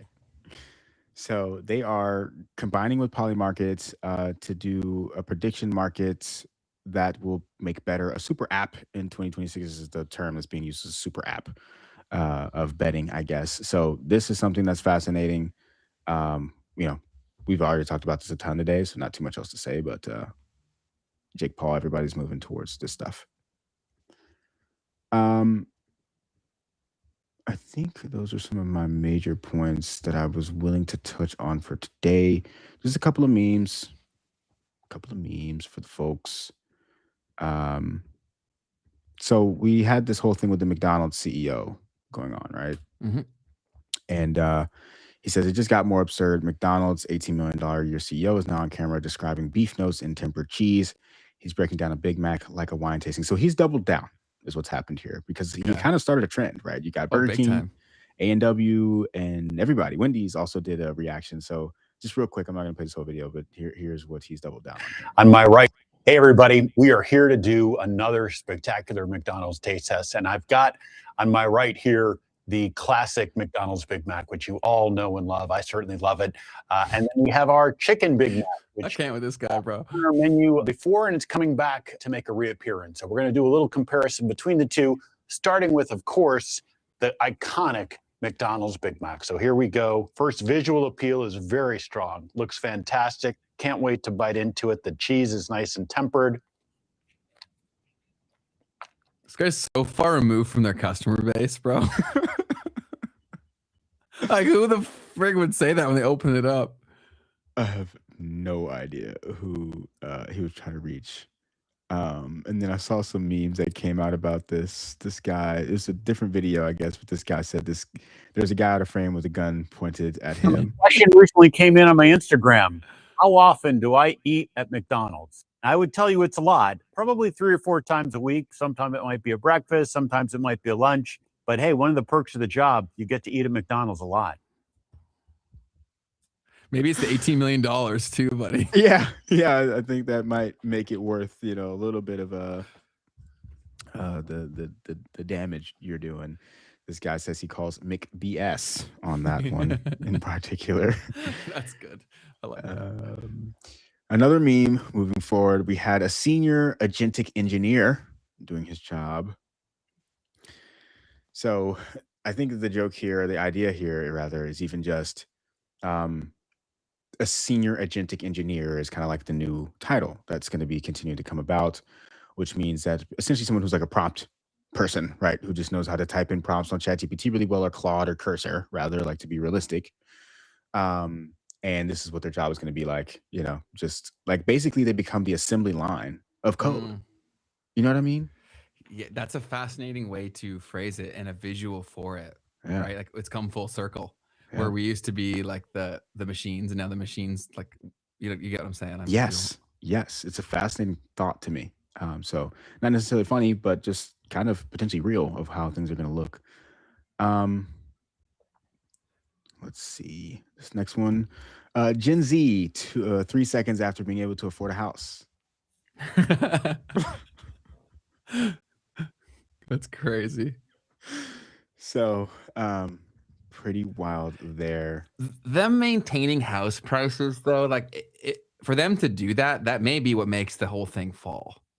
Because, like, there's no buyers for these things, and so many people have so much of their wealth wrapped up in this fake concept, right? Where they'll do anything they can to keep the prices up. But when you're fighting market forces that aggressively, I just think that's going to wake people up to how money works so much more. Because, like, how do you do that without making the cost of things that are already crazy go up that much more? One thing that people have, or that's on the side of the narrative around this, is like younger people, we've all kind of thought or kind of understood home ownership is not really like the answer to everything. Yeah, per it's se. not it. So because of that, that transition might be a little bit smoother, where you're used to renting. But the prices of rent are still going up, right? So it's still the same problem. Don't get me wrong, but home ownership alone might not be the thing that messes with people. It'll just be like, holy crap, I literally can't afford to pay my rent, and therefore I could be homeless or whatever. But the dream of buying a home, at least, has probably been dead for our whole generation. Yeah, it was never really even part of it. Yeah. Especially not in Canada, dude, because there's not really, if you wanted to like live somewhere where like a normal person could afford it as a young person and you didn't inherit money, you'd have to move to like hours away. Like where no one lives, dude. So you better have some Starlink in that joint because you're not seeing like much going on. Right. We brought up a couple weeks ago, I think it was, when Naval kind of tweeted, he was like, if you're unwilling to defend your country in time of war, then you're not, then you're He deleted it? not He a deleted citizen. And this guy said he deleted it. So. Yo. He said, deleted this tweet as soon as an actual war popped off from Derek Guy. Can we confirm that he actually did delete No, it? I can't confirm it. It's just, for me, just in this case, a meme. In a meme. Okay. But, I mean, that got enough traction to where I think it might have been true. Anyways, Nick O'Neill and Clemente at it again with another funny video here. This one's, it's not super funny, but it's also just interesting to think about. I don't know a whole lot of software engineers. I'm a software engineer at a startup. Oh my God, bro, you're a software engineer? Have you heard of OpenClaw or Claude Code? Yeah, I've heard of it. I don't really use it though. Oh my God, please do not tell me that you're writing software by hand still. Yeah, I do. My boss says I write some of the best code on the team. Oh my God, bro, people like you are going to be laid off in the next like 3 months. Have you like heard of Square and stuff like that? Do you not use any of these tools? No, I don't. Oh my God, bro. That is how Twitter's like. You're going to end up being left as Facts. a member of the permanent underclass. What a loser. They actually talk like that too. That's really how they should have made sure it was framed, because like that's how people talk on Twitter. You're right. Yeah. That guy, he has this one meme of himself that he posts every time the prices go up. It's like, y'all sold? Yeah. He posts that every time the numbers go up. But yeah, it is that hyperbolic. And I think just because there's so much emotion out there, and also now there's money to be made by getting people afraid or like hyped up. And so it's just, if you're pushing to the latest tools, it's like there's so much money being thrown around. So it is that crazy. Yep. This one, a little edgy. There was this video circulating around of Bill Clinton as he was like going through the discovery process of looking at like the Epstein files and whatnot, and he was like, he let out like a little smirk or a smile while he was looking at the files. I'll just try to find it real Clinton, quick. Bill? Is that what you're talking about? Yes, sorry, Bill Clinton. Yes. Yeah. That shit was crazy. Who knows what he was thinking when he was looking at it, but it certainly was not a good look. Yeah, and there's no telling what he was looking at, right? So I'll play the thing real quick, right, so that we can see what happened.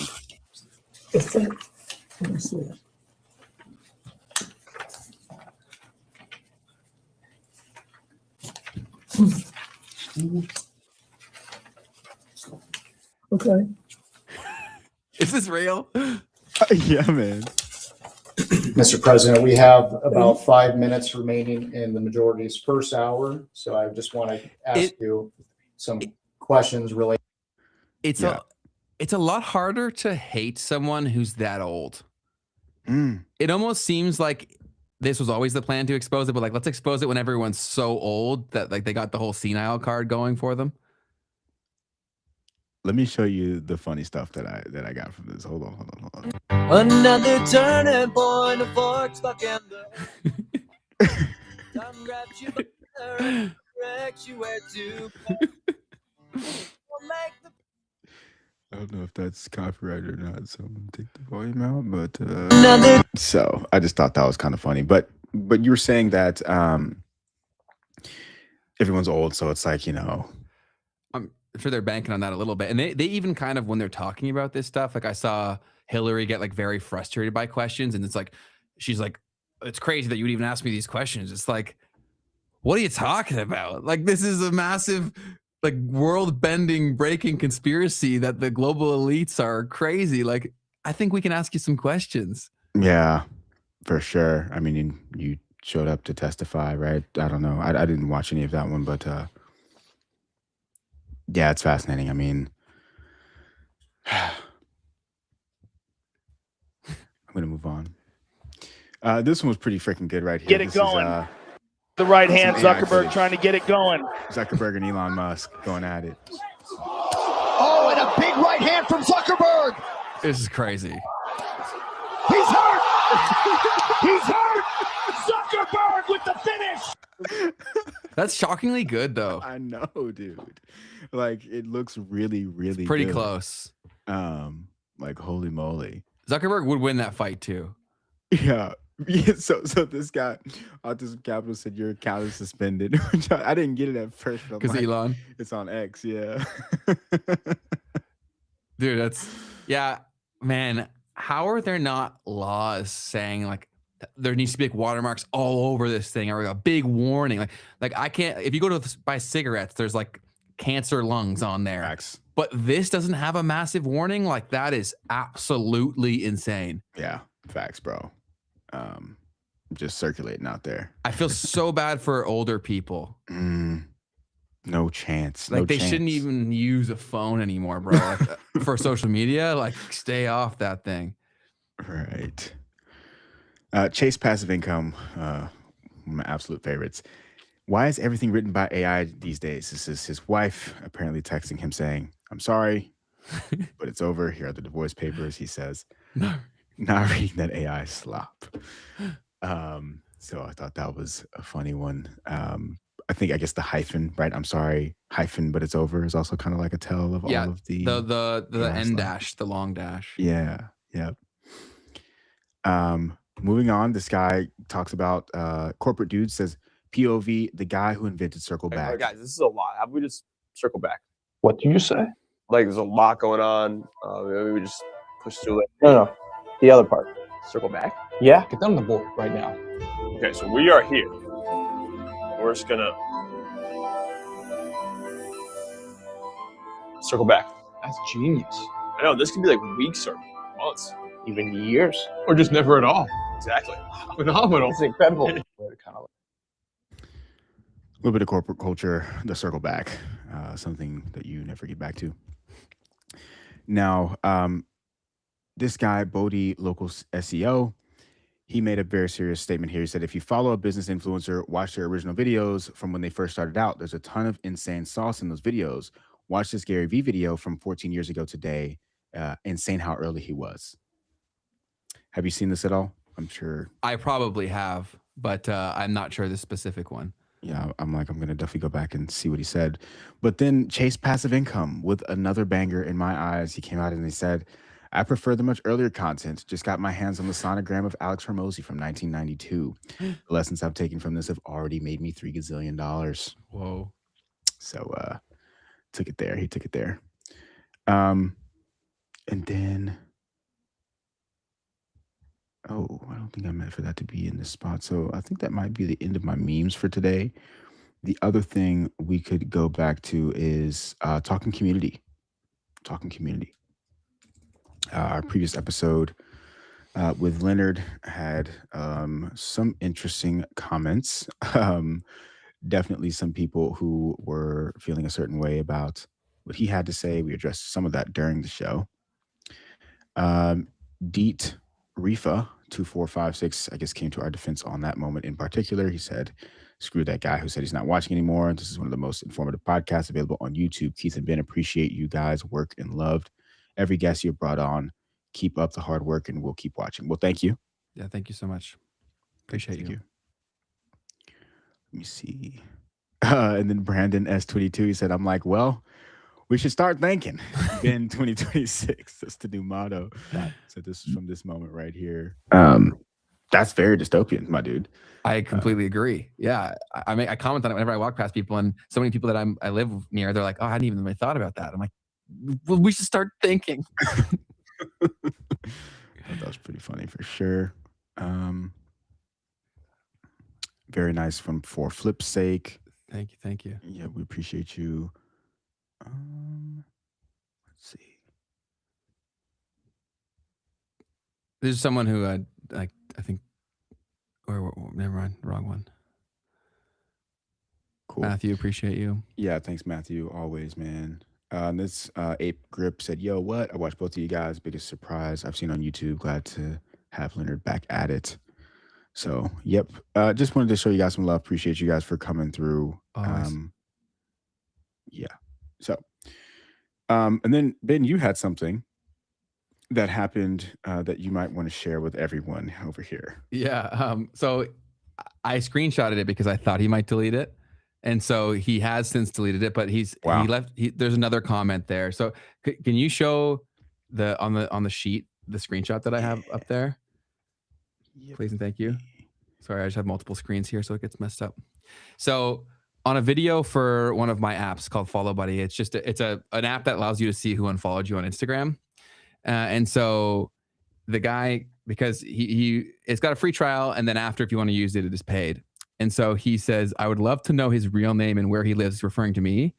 I got something for him. I'll pay $100. So my app that was $5 was not worth the investment to use, but $100 for my whereabouts to assault me was a good investment. Whoever tells me where Ben lives and his full name. And so I replied back to him, not really worth reading that, but he's on his other comment that is there. Like, clearly this is, I said to Keith after I got this, I was like, this just makes me really sad that we built a system where that he feels like that's the proper course of action, right? Where he could just go use a different app or not use the app, period, or not care to have the problem. But instead, threatening assault was like the course of action. And you don't get that way just by accident. And so I think this guy needs some love. I think it's also a big thing that we want to make sure to do. Yeah, right here. So if you could go over, I've linked that video, just go show him some positive comments. Like, I know it's not exactly the easiest because like he's roasting me, but you wouldn't spend the time doing this on something that you could just avoid if you didn't want it, unless you've been through a lot of stuff. And so if we could even get a few people over there to try to go give him some compliment or like make him feel seen, I think that could have a really positive impact. And I think within the comment section period too, we want to foster that community within our comment section to, even when someone is being a hater, I don't want you guys to attack them ever. I'd rather educate them, kill them with kindness in terms of a way, because a lot of people have never had that. They've never had that, right? And so it's crazy what neutralizing can happen when you just show someone that they're seen and appreciated. And so if we could go over there and just give them some love, honestly, because I think that if we do that more, people will hate a lot more, because there's no way he got there without going through some hard shit.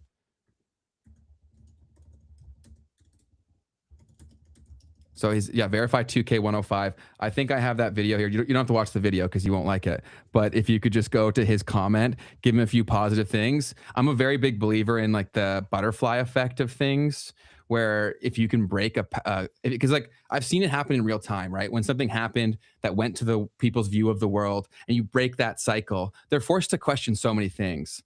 Like one example that I'll give is in a bar. Like a guy bumped into me and he dropped the beer, but then he was like, oh, this fucking asshole, like this like preppy looking prick. Like he basically was like saying that stuff out loud. It was completely his fault, right? But then I went and bought him a beer and I saw his brain explode, right? Because a lot of times people are angry, but like they're pointing their anger at something or someone they don't even actually know. That anger is you, right? And so you can only solve your own stuff. And until you do, much like Django said, you can't give what you don't have. And sometimes it really takes like breaking that cycle to be like, okay, this guy had no reason to be nice to me, and he was. How could someone do that? Do you know what I'm saying? Yeah. So, yeah, please only nice stuff whenever possible. Love it. Yeah. So as you guys saw, I just left him a little comment as well. Just, you said the link is in the description of the video. Yeah, it's at the very bottom, and I have his handle. Just say it's verify something something something. Go over there. Just give him some positive energy. Love it, dude. That right there is how things change. So Ben, what else is on your mind? Anything else you want to chat about? Chat. Also, if you guys have anything you want to chop it up about real quick. So this is here.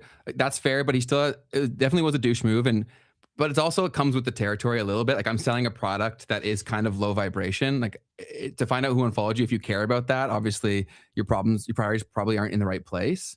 So it comes with the territory, and you're right to say that douche move.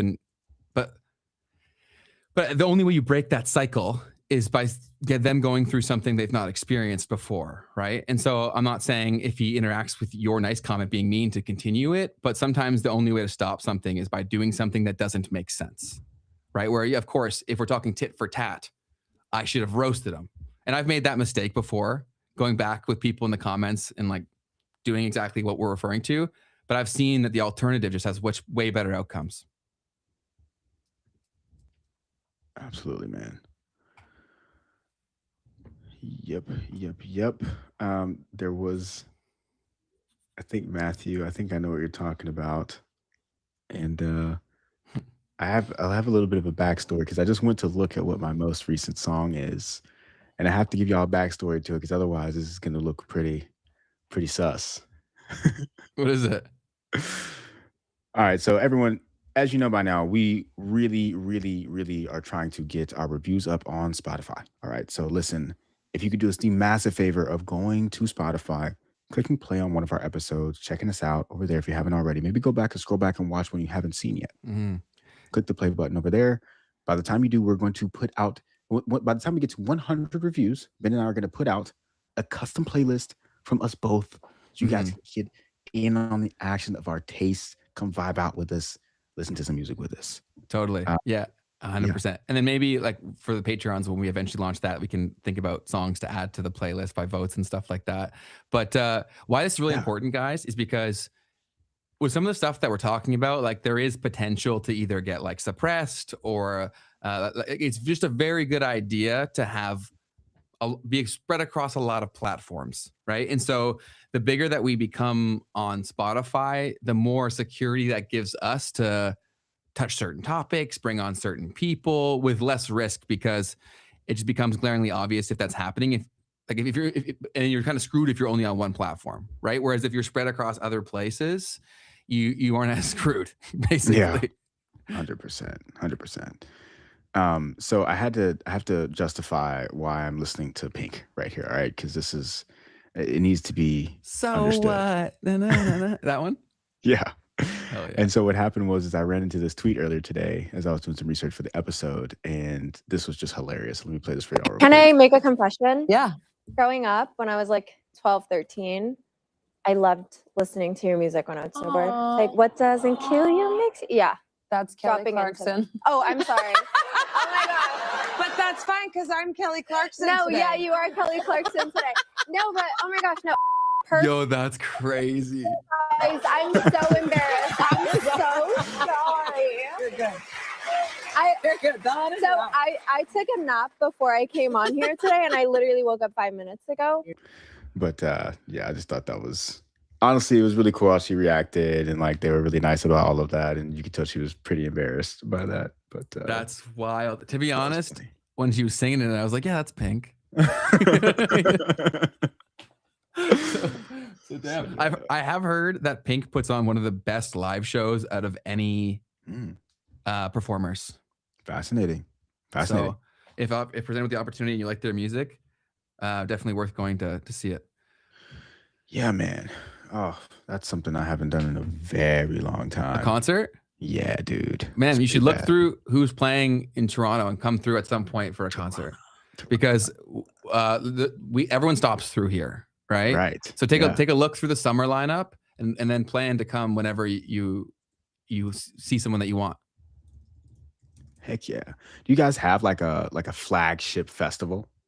We got a few, dude. Like there used to be OVO Fest, which was Drake's whole thing. He doesn't do that as often anymore, but he still sometimes usually performs like once a year kind of thing. We also have Caribana, I think it's called, where it's like a Caribbean festival that's very popular. I've not really participated. We also have an electronics music one called Beld, I think it is. So we got a lot. Word. Why do y'all have a Caribbean festival? We're like, it's one of the most multicultural cities in the world, right? So we've got like everything of everything.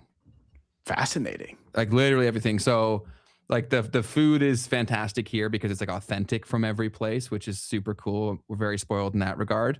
And it's also so cool to have like so many different views of like life, world, family, which is really cool. Yeah. And so been very spoiled with that growing up around here.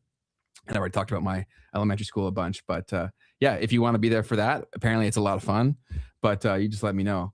But two other things for you guys is that on YouTube in particular, they're always trying to do sentiment analysis or like happiness, basically criteria. And so two of the things that they've been rolling out as of late, they always test features to see if they get used. One is hype.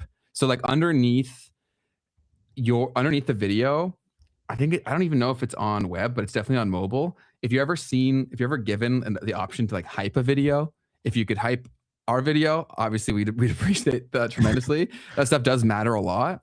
And then also if you're ever shown like a survey of our video, because after you watch it, they may give this to you, those matter a lot. So if you give us like a 5-star and then select, was it very informative? Like pick whatever makes sense for you. That stuff goes a long way in pushing our channel. Hundo P, guys. Super helpful. The hype feature, it's still rolling out. So if you're not seeing it, it's probably just that. But would love to get some hype from you guys. It does make a difference, especially for something that's long like this, guys. Like, YouTube needs a signal that there's a reason. That's the whole thing. Our stuff just really doesn't get pushed very much because with content that's this long, it's also why our clips channels will be a big driver of growth for us as we continue to get those more optimized. But we are competing against Joe Rogan, like these massive podcasts that have, because how many other pieces of content are this long? It's not, right? So we get put into buckets on YouTube. And so that's why it takes so much longer to get the flywheel going on something like this, because it is just a far higher investment. So if you guys support us in any of the tools that these platforms give to you, it means the world to us. We also read through all the comments like we've said. So we just really appreciate it. So I can see it here on my phone. I'm on one of our pods. I tick the comment box, I swipe right. It gives me the hype thing. I click hype. And then it's like, oh, you want to hype? I'm going to hype it up. You feel me? So that's what it looks like, folks. Appreciate you so very greatly. They give you a certain amount. I believe it's every 24 or 48 hours. And so if you're not going to use it anywhere else, please use it here. You know what I mean? Show us some love, folks. Yeah. It actually is interesting. Okay, so that's how it works. Because I'm trying to understand the mechanic, but it's like, because there's so many people who are watching us now that like this is their favorite thing. Right. But so you need a way to be able to say, this is my favorite thing that I'm watching. Yes. Other than just the watch time itself. So it's interesting. I guess that's kind of how they look at the hype points potentially in some way. Yes. All these different metrics and tools that they give, it's like viewer satisfaction is really what they're trying to go. And that's why watch time is the most important metric. First, you need to get clicks, and then watch time matters the most. But these are like further satisfaction criterias that go above and beyond the watch time. Yeah, because you might not be able to watch. It's a 3-hour long podcast. Right? You might not be able to watch the whole thing, but that doesn't mean that it's not your favorite thing to watch when you do get the chance. Yeah. And so whether it's us or whether it's other creators that you really like, these things matter so much for like the growth of their message, of their business, all those things. So that's why we bring it up, because these platforms just throw tools at people and they don't even really educate them on how to use it at all. Instagram was brutal for that, because they've they were the king of stealing features. And so they would just throw stuff on there all the time. And I'd get so many DMs being like, how do I use this, Ben? Man, I was thinking about this with my girlfriend last night. I was like, I've replied to probably like thousands of people's DMs over stuff like that. Because when I was first starting out on YouTube, I literally replied to every DM with a voice note. That's crazy. It was so much time. And I was like, it's building goodwill. I don't know if I got any of it, but it was fun too. Good stuff, man. What else you got for us, Ben, or the chat? Yeah, I'll open up the chat and then we'll wrap up if you guys have nothing else. But we appreciate all you guys chilling with us big time. Another great way to grow the community is just simply sending it directly to a friend that you know may like this, right?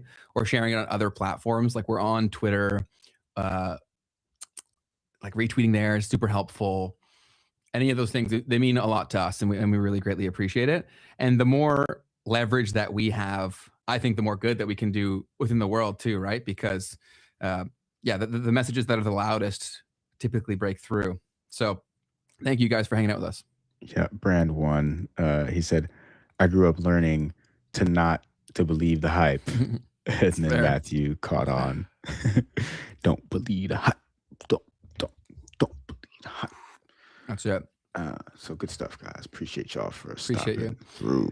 And then, are we doing that extra episode tomorrow? Yeah, dude. Yeah. The time? Yeah, let's do it. Okay. A triple live stream. Yeah, we're gonna go live tomorrow, guys. What time are you free? Same time. Okay, cool. We'll be live tomorrow, same time. It'll be a good one, and I'll start preparing for that right away after this. And then right here, what's the most exclusive pair of shoes each of y'all have had? Love the sneaker talk earlier. So I've never been a huge sneaker guy, but I love like flipping, collecting, selling stuff. So I waited in line with my buddy who was big into it, and I won Yeezys. They were like the black ones with the red writing. I won them, and then I traded them for NMDs and cash. So I guess NMDs are the most like fancy one that at that time. How about you? Have you ever had like hype shoes? It's actually pretty funny. The only time that I really bought some hype shoes was actually only a couple of years ago. I bought some Jordan 11s. Let's go. And I honestly don't know what you call the colorway. It's like the most basic one. Okay. Where it's like black with the white bottom. Got it. Those are nice. Yeah. So, and that was funny because I did it because this is when I was going through this breakup. And I had to like, just in general, I needed to like cash out some money. So I like, cash out a little bit of cash because I needed to pay for school. And then I like went on a little shopping spree. So I got like a little necklace. I got like some stuff because I was dealing with this breakup. I was like, trying to deal with that. And then I end up hanging out with this girl that is breaking up with me. And I'm wearing these shoes and she's like, you don't wear shoes like that. She knew. That's funny. Oh my God, that's too funny. You definitely called me out there. You're right. That's hilarious. That's awesome. That's awesome. Thanks for sharing that. And so one last question before we wrap it up. So Matthew, always amazing contributions, questions. You're a legend and we appreciate having you here. But he said, can I ask what your vision of a mature memes and markets community looks like? So in terms of community, I don't know if we'll get to decide that. Like, of course, we'll try to foster it. But in terms of an ecosystem from a content perspective, we have a lot of plans to expand the ecosystem. So we basically want to try to find people that we feel align with us to give you the actual direct from the source information or perspective from the pockets of the internet, right? So like in our future thing, like the brand will be memes and markets, but it'll grow beyond Keith and I. This will be like the flagship show, but there'll be different. Basically, we want to try to solve gaps. So like if we feel like there's people who aren't being served, who need information, we'll try to bring it to them at a level that they can actually consume. And that'll be present across Twitter, YouTube, all the platforms. And eventually we hope to add more platforms to that as well. But really like, the core thesis reigns true that you phrased it really, really well. How did you?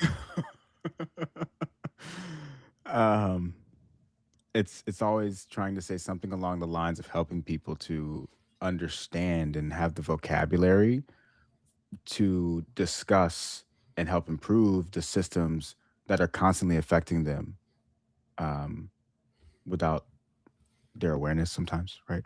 Totally. Yeah, no, I think that's very well said. And so basically we're going to build different IP brands to solve those problems, especially the ones that we know we can't solve directly. We'll try to go find people to partner with that can, and then basically give them a megaphone to amplify their message, because there's a lot of stuff that I've learned over the last 10 years of working on social media that, like, if people knew these skills, they could amplify their message way faster. So we're going to try to build a whole on ecosystem from that. And eventually I want to have a bunch of different shows. One that I've talked about with you, Keith, is I want to build create like the melting pot show, which basically I want to have a correspondent from like every niche pocket of the internet. It's like someone who self-identifies as left, someone who identifies as right, and have us in like one big call. That'd be so I think that would be so cool. Yeah. I think that would be absolutely amazing. And yeah, that's what we see. So much more to come. We've been working in the background on this all the time. Like Keith and I don't really sleep. We work on this all the time, but we're starting to build enough leverage where we'll be able to do more of the other stuff. Yep. Great question, Matthew. Excited to have you be a part of that. I think your input as well will definitely help in thinking about how this all looks. So we'll be excited to continue to work with you on that. 100%. Yeah, no, we definitely appreciate it tremendously. And one question they said, do I have my own show? Yeah, so I have the Ben Levitt show that I put on pause because this is more of my priority for now. And then I also have my main channel, which is just Ben Levitt, where if you want to see some old cringy videos of Ben, that's the place to go see him. And then I also have a bunch of social media tutorials where obviously I'm tooting my own horn here, but I still think that even my old videos are better than 99% of the social media growth content that gets put out there. I also think that I was a little, looking back on it, I gave like too much of the sauce that people couldn't understand because they didn't have the foundational knowledge yet, where I think the general understanding of these principles are now at a point where I really think that a lot of my older videos will start randomly getting love again, because people will recognize my face, they'll want to know the topic, and then they'll actually appreciate the information, and they're at a level where they can understand it. You know what I'm saying? And I definitely intend to post a lot more there in the future. I'm just so busy between this show right now and then the other businesses, but they're getting closer to a point where I'll have more time for that stuff. But yeah, definitely go subscribe to Keith's channel if you haven't already. I'm sure you all already have, but he's sitting at 200K and you posted a video 6 hours ago. So definitely go watch that. Check me out, y'all. And yeah, I'm excited for your stuff, Ben. It's gonna be super cool to see how you continue to use all of your skills and bless us with some stuff that you really, really care about too. Yeah, I definitely will be doing that as soon as I have time. I actually we found the editor for it, so I'm ready to do it. I just don't have the time to actually do it. So I'm hoping within the next 30 to 60 days that I'll be able to just dedicate enough time to make it worth watching. But that's everything on my end. Keith, anything from you? Nothing else from me. Just make sure that you make today the best day of your life, folks. That's it. Be the light you want to see, guys. And we will see all of you tomorrow for an extra episode on Friday. So we'll see all y'all there. Have an awesome rest of your day. And we appreciate you hanging out with us. Peace, guys. Bye-bye. And play. And bye-bye.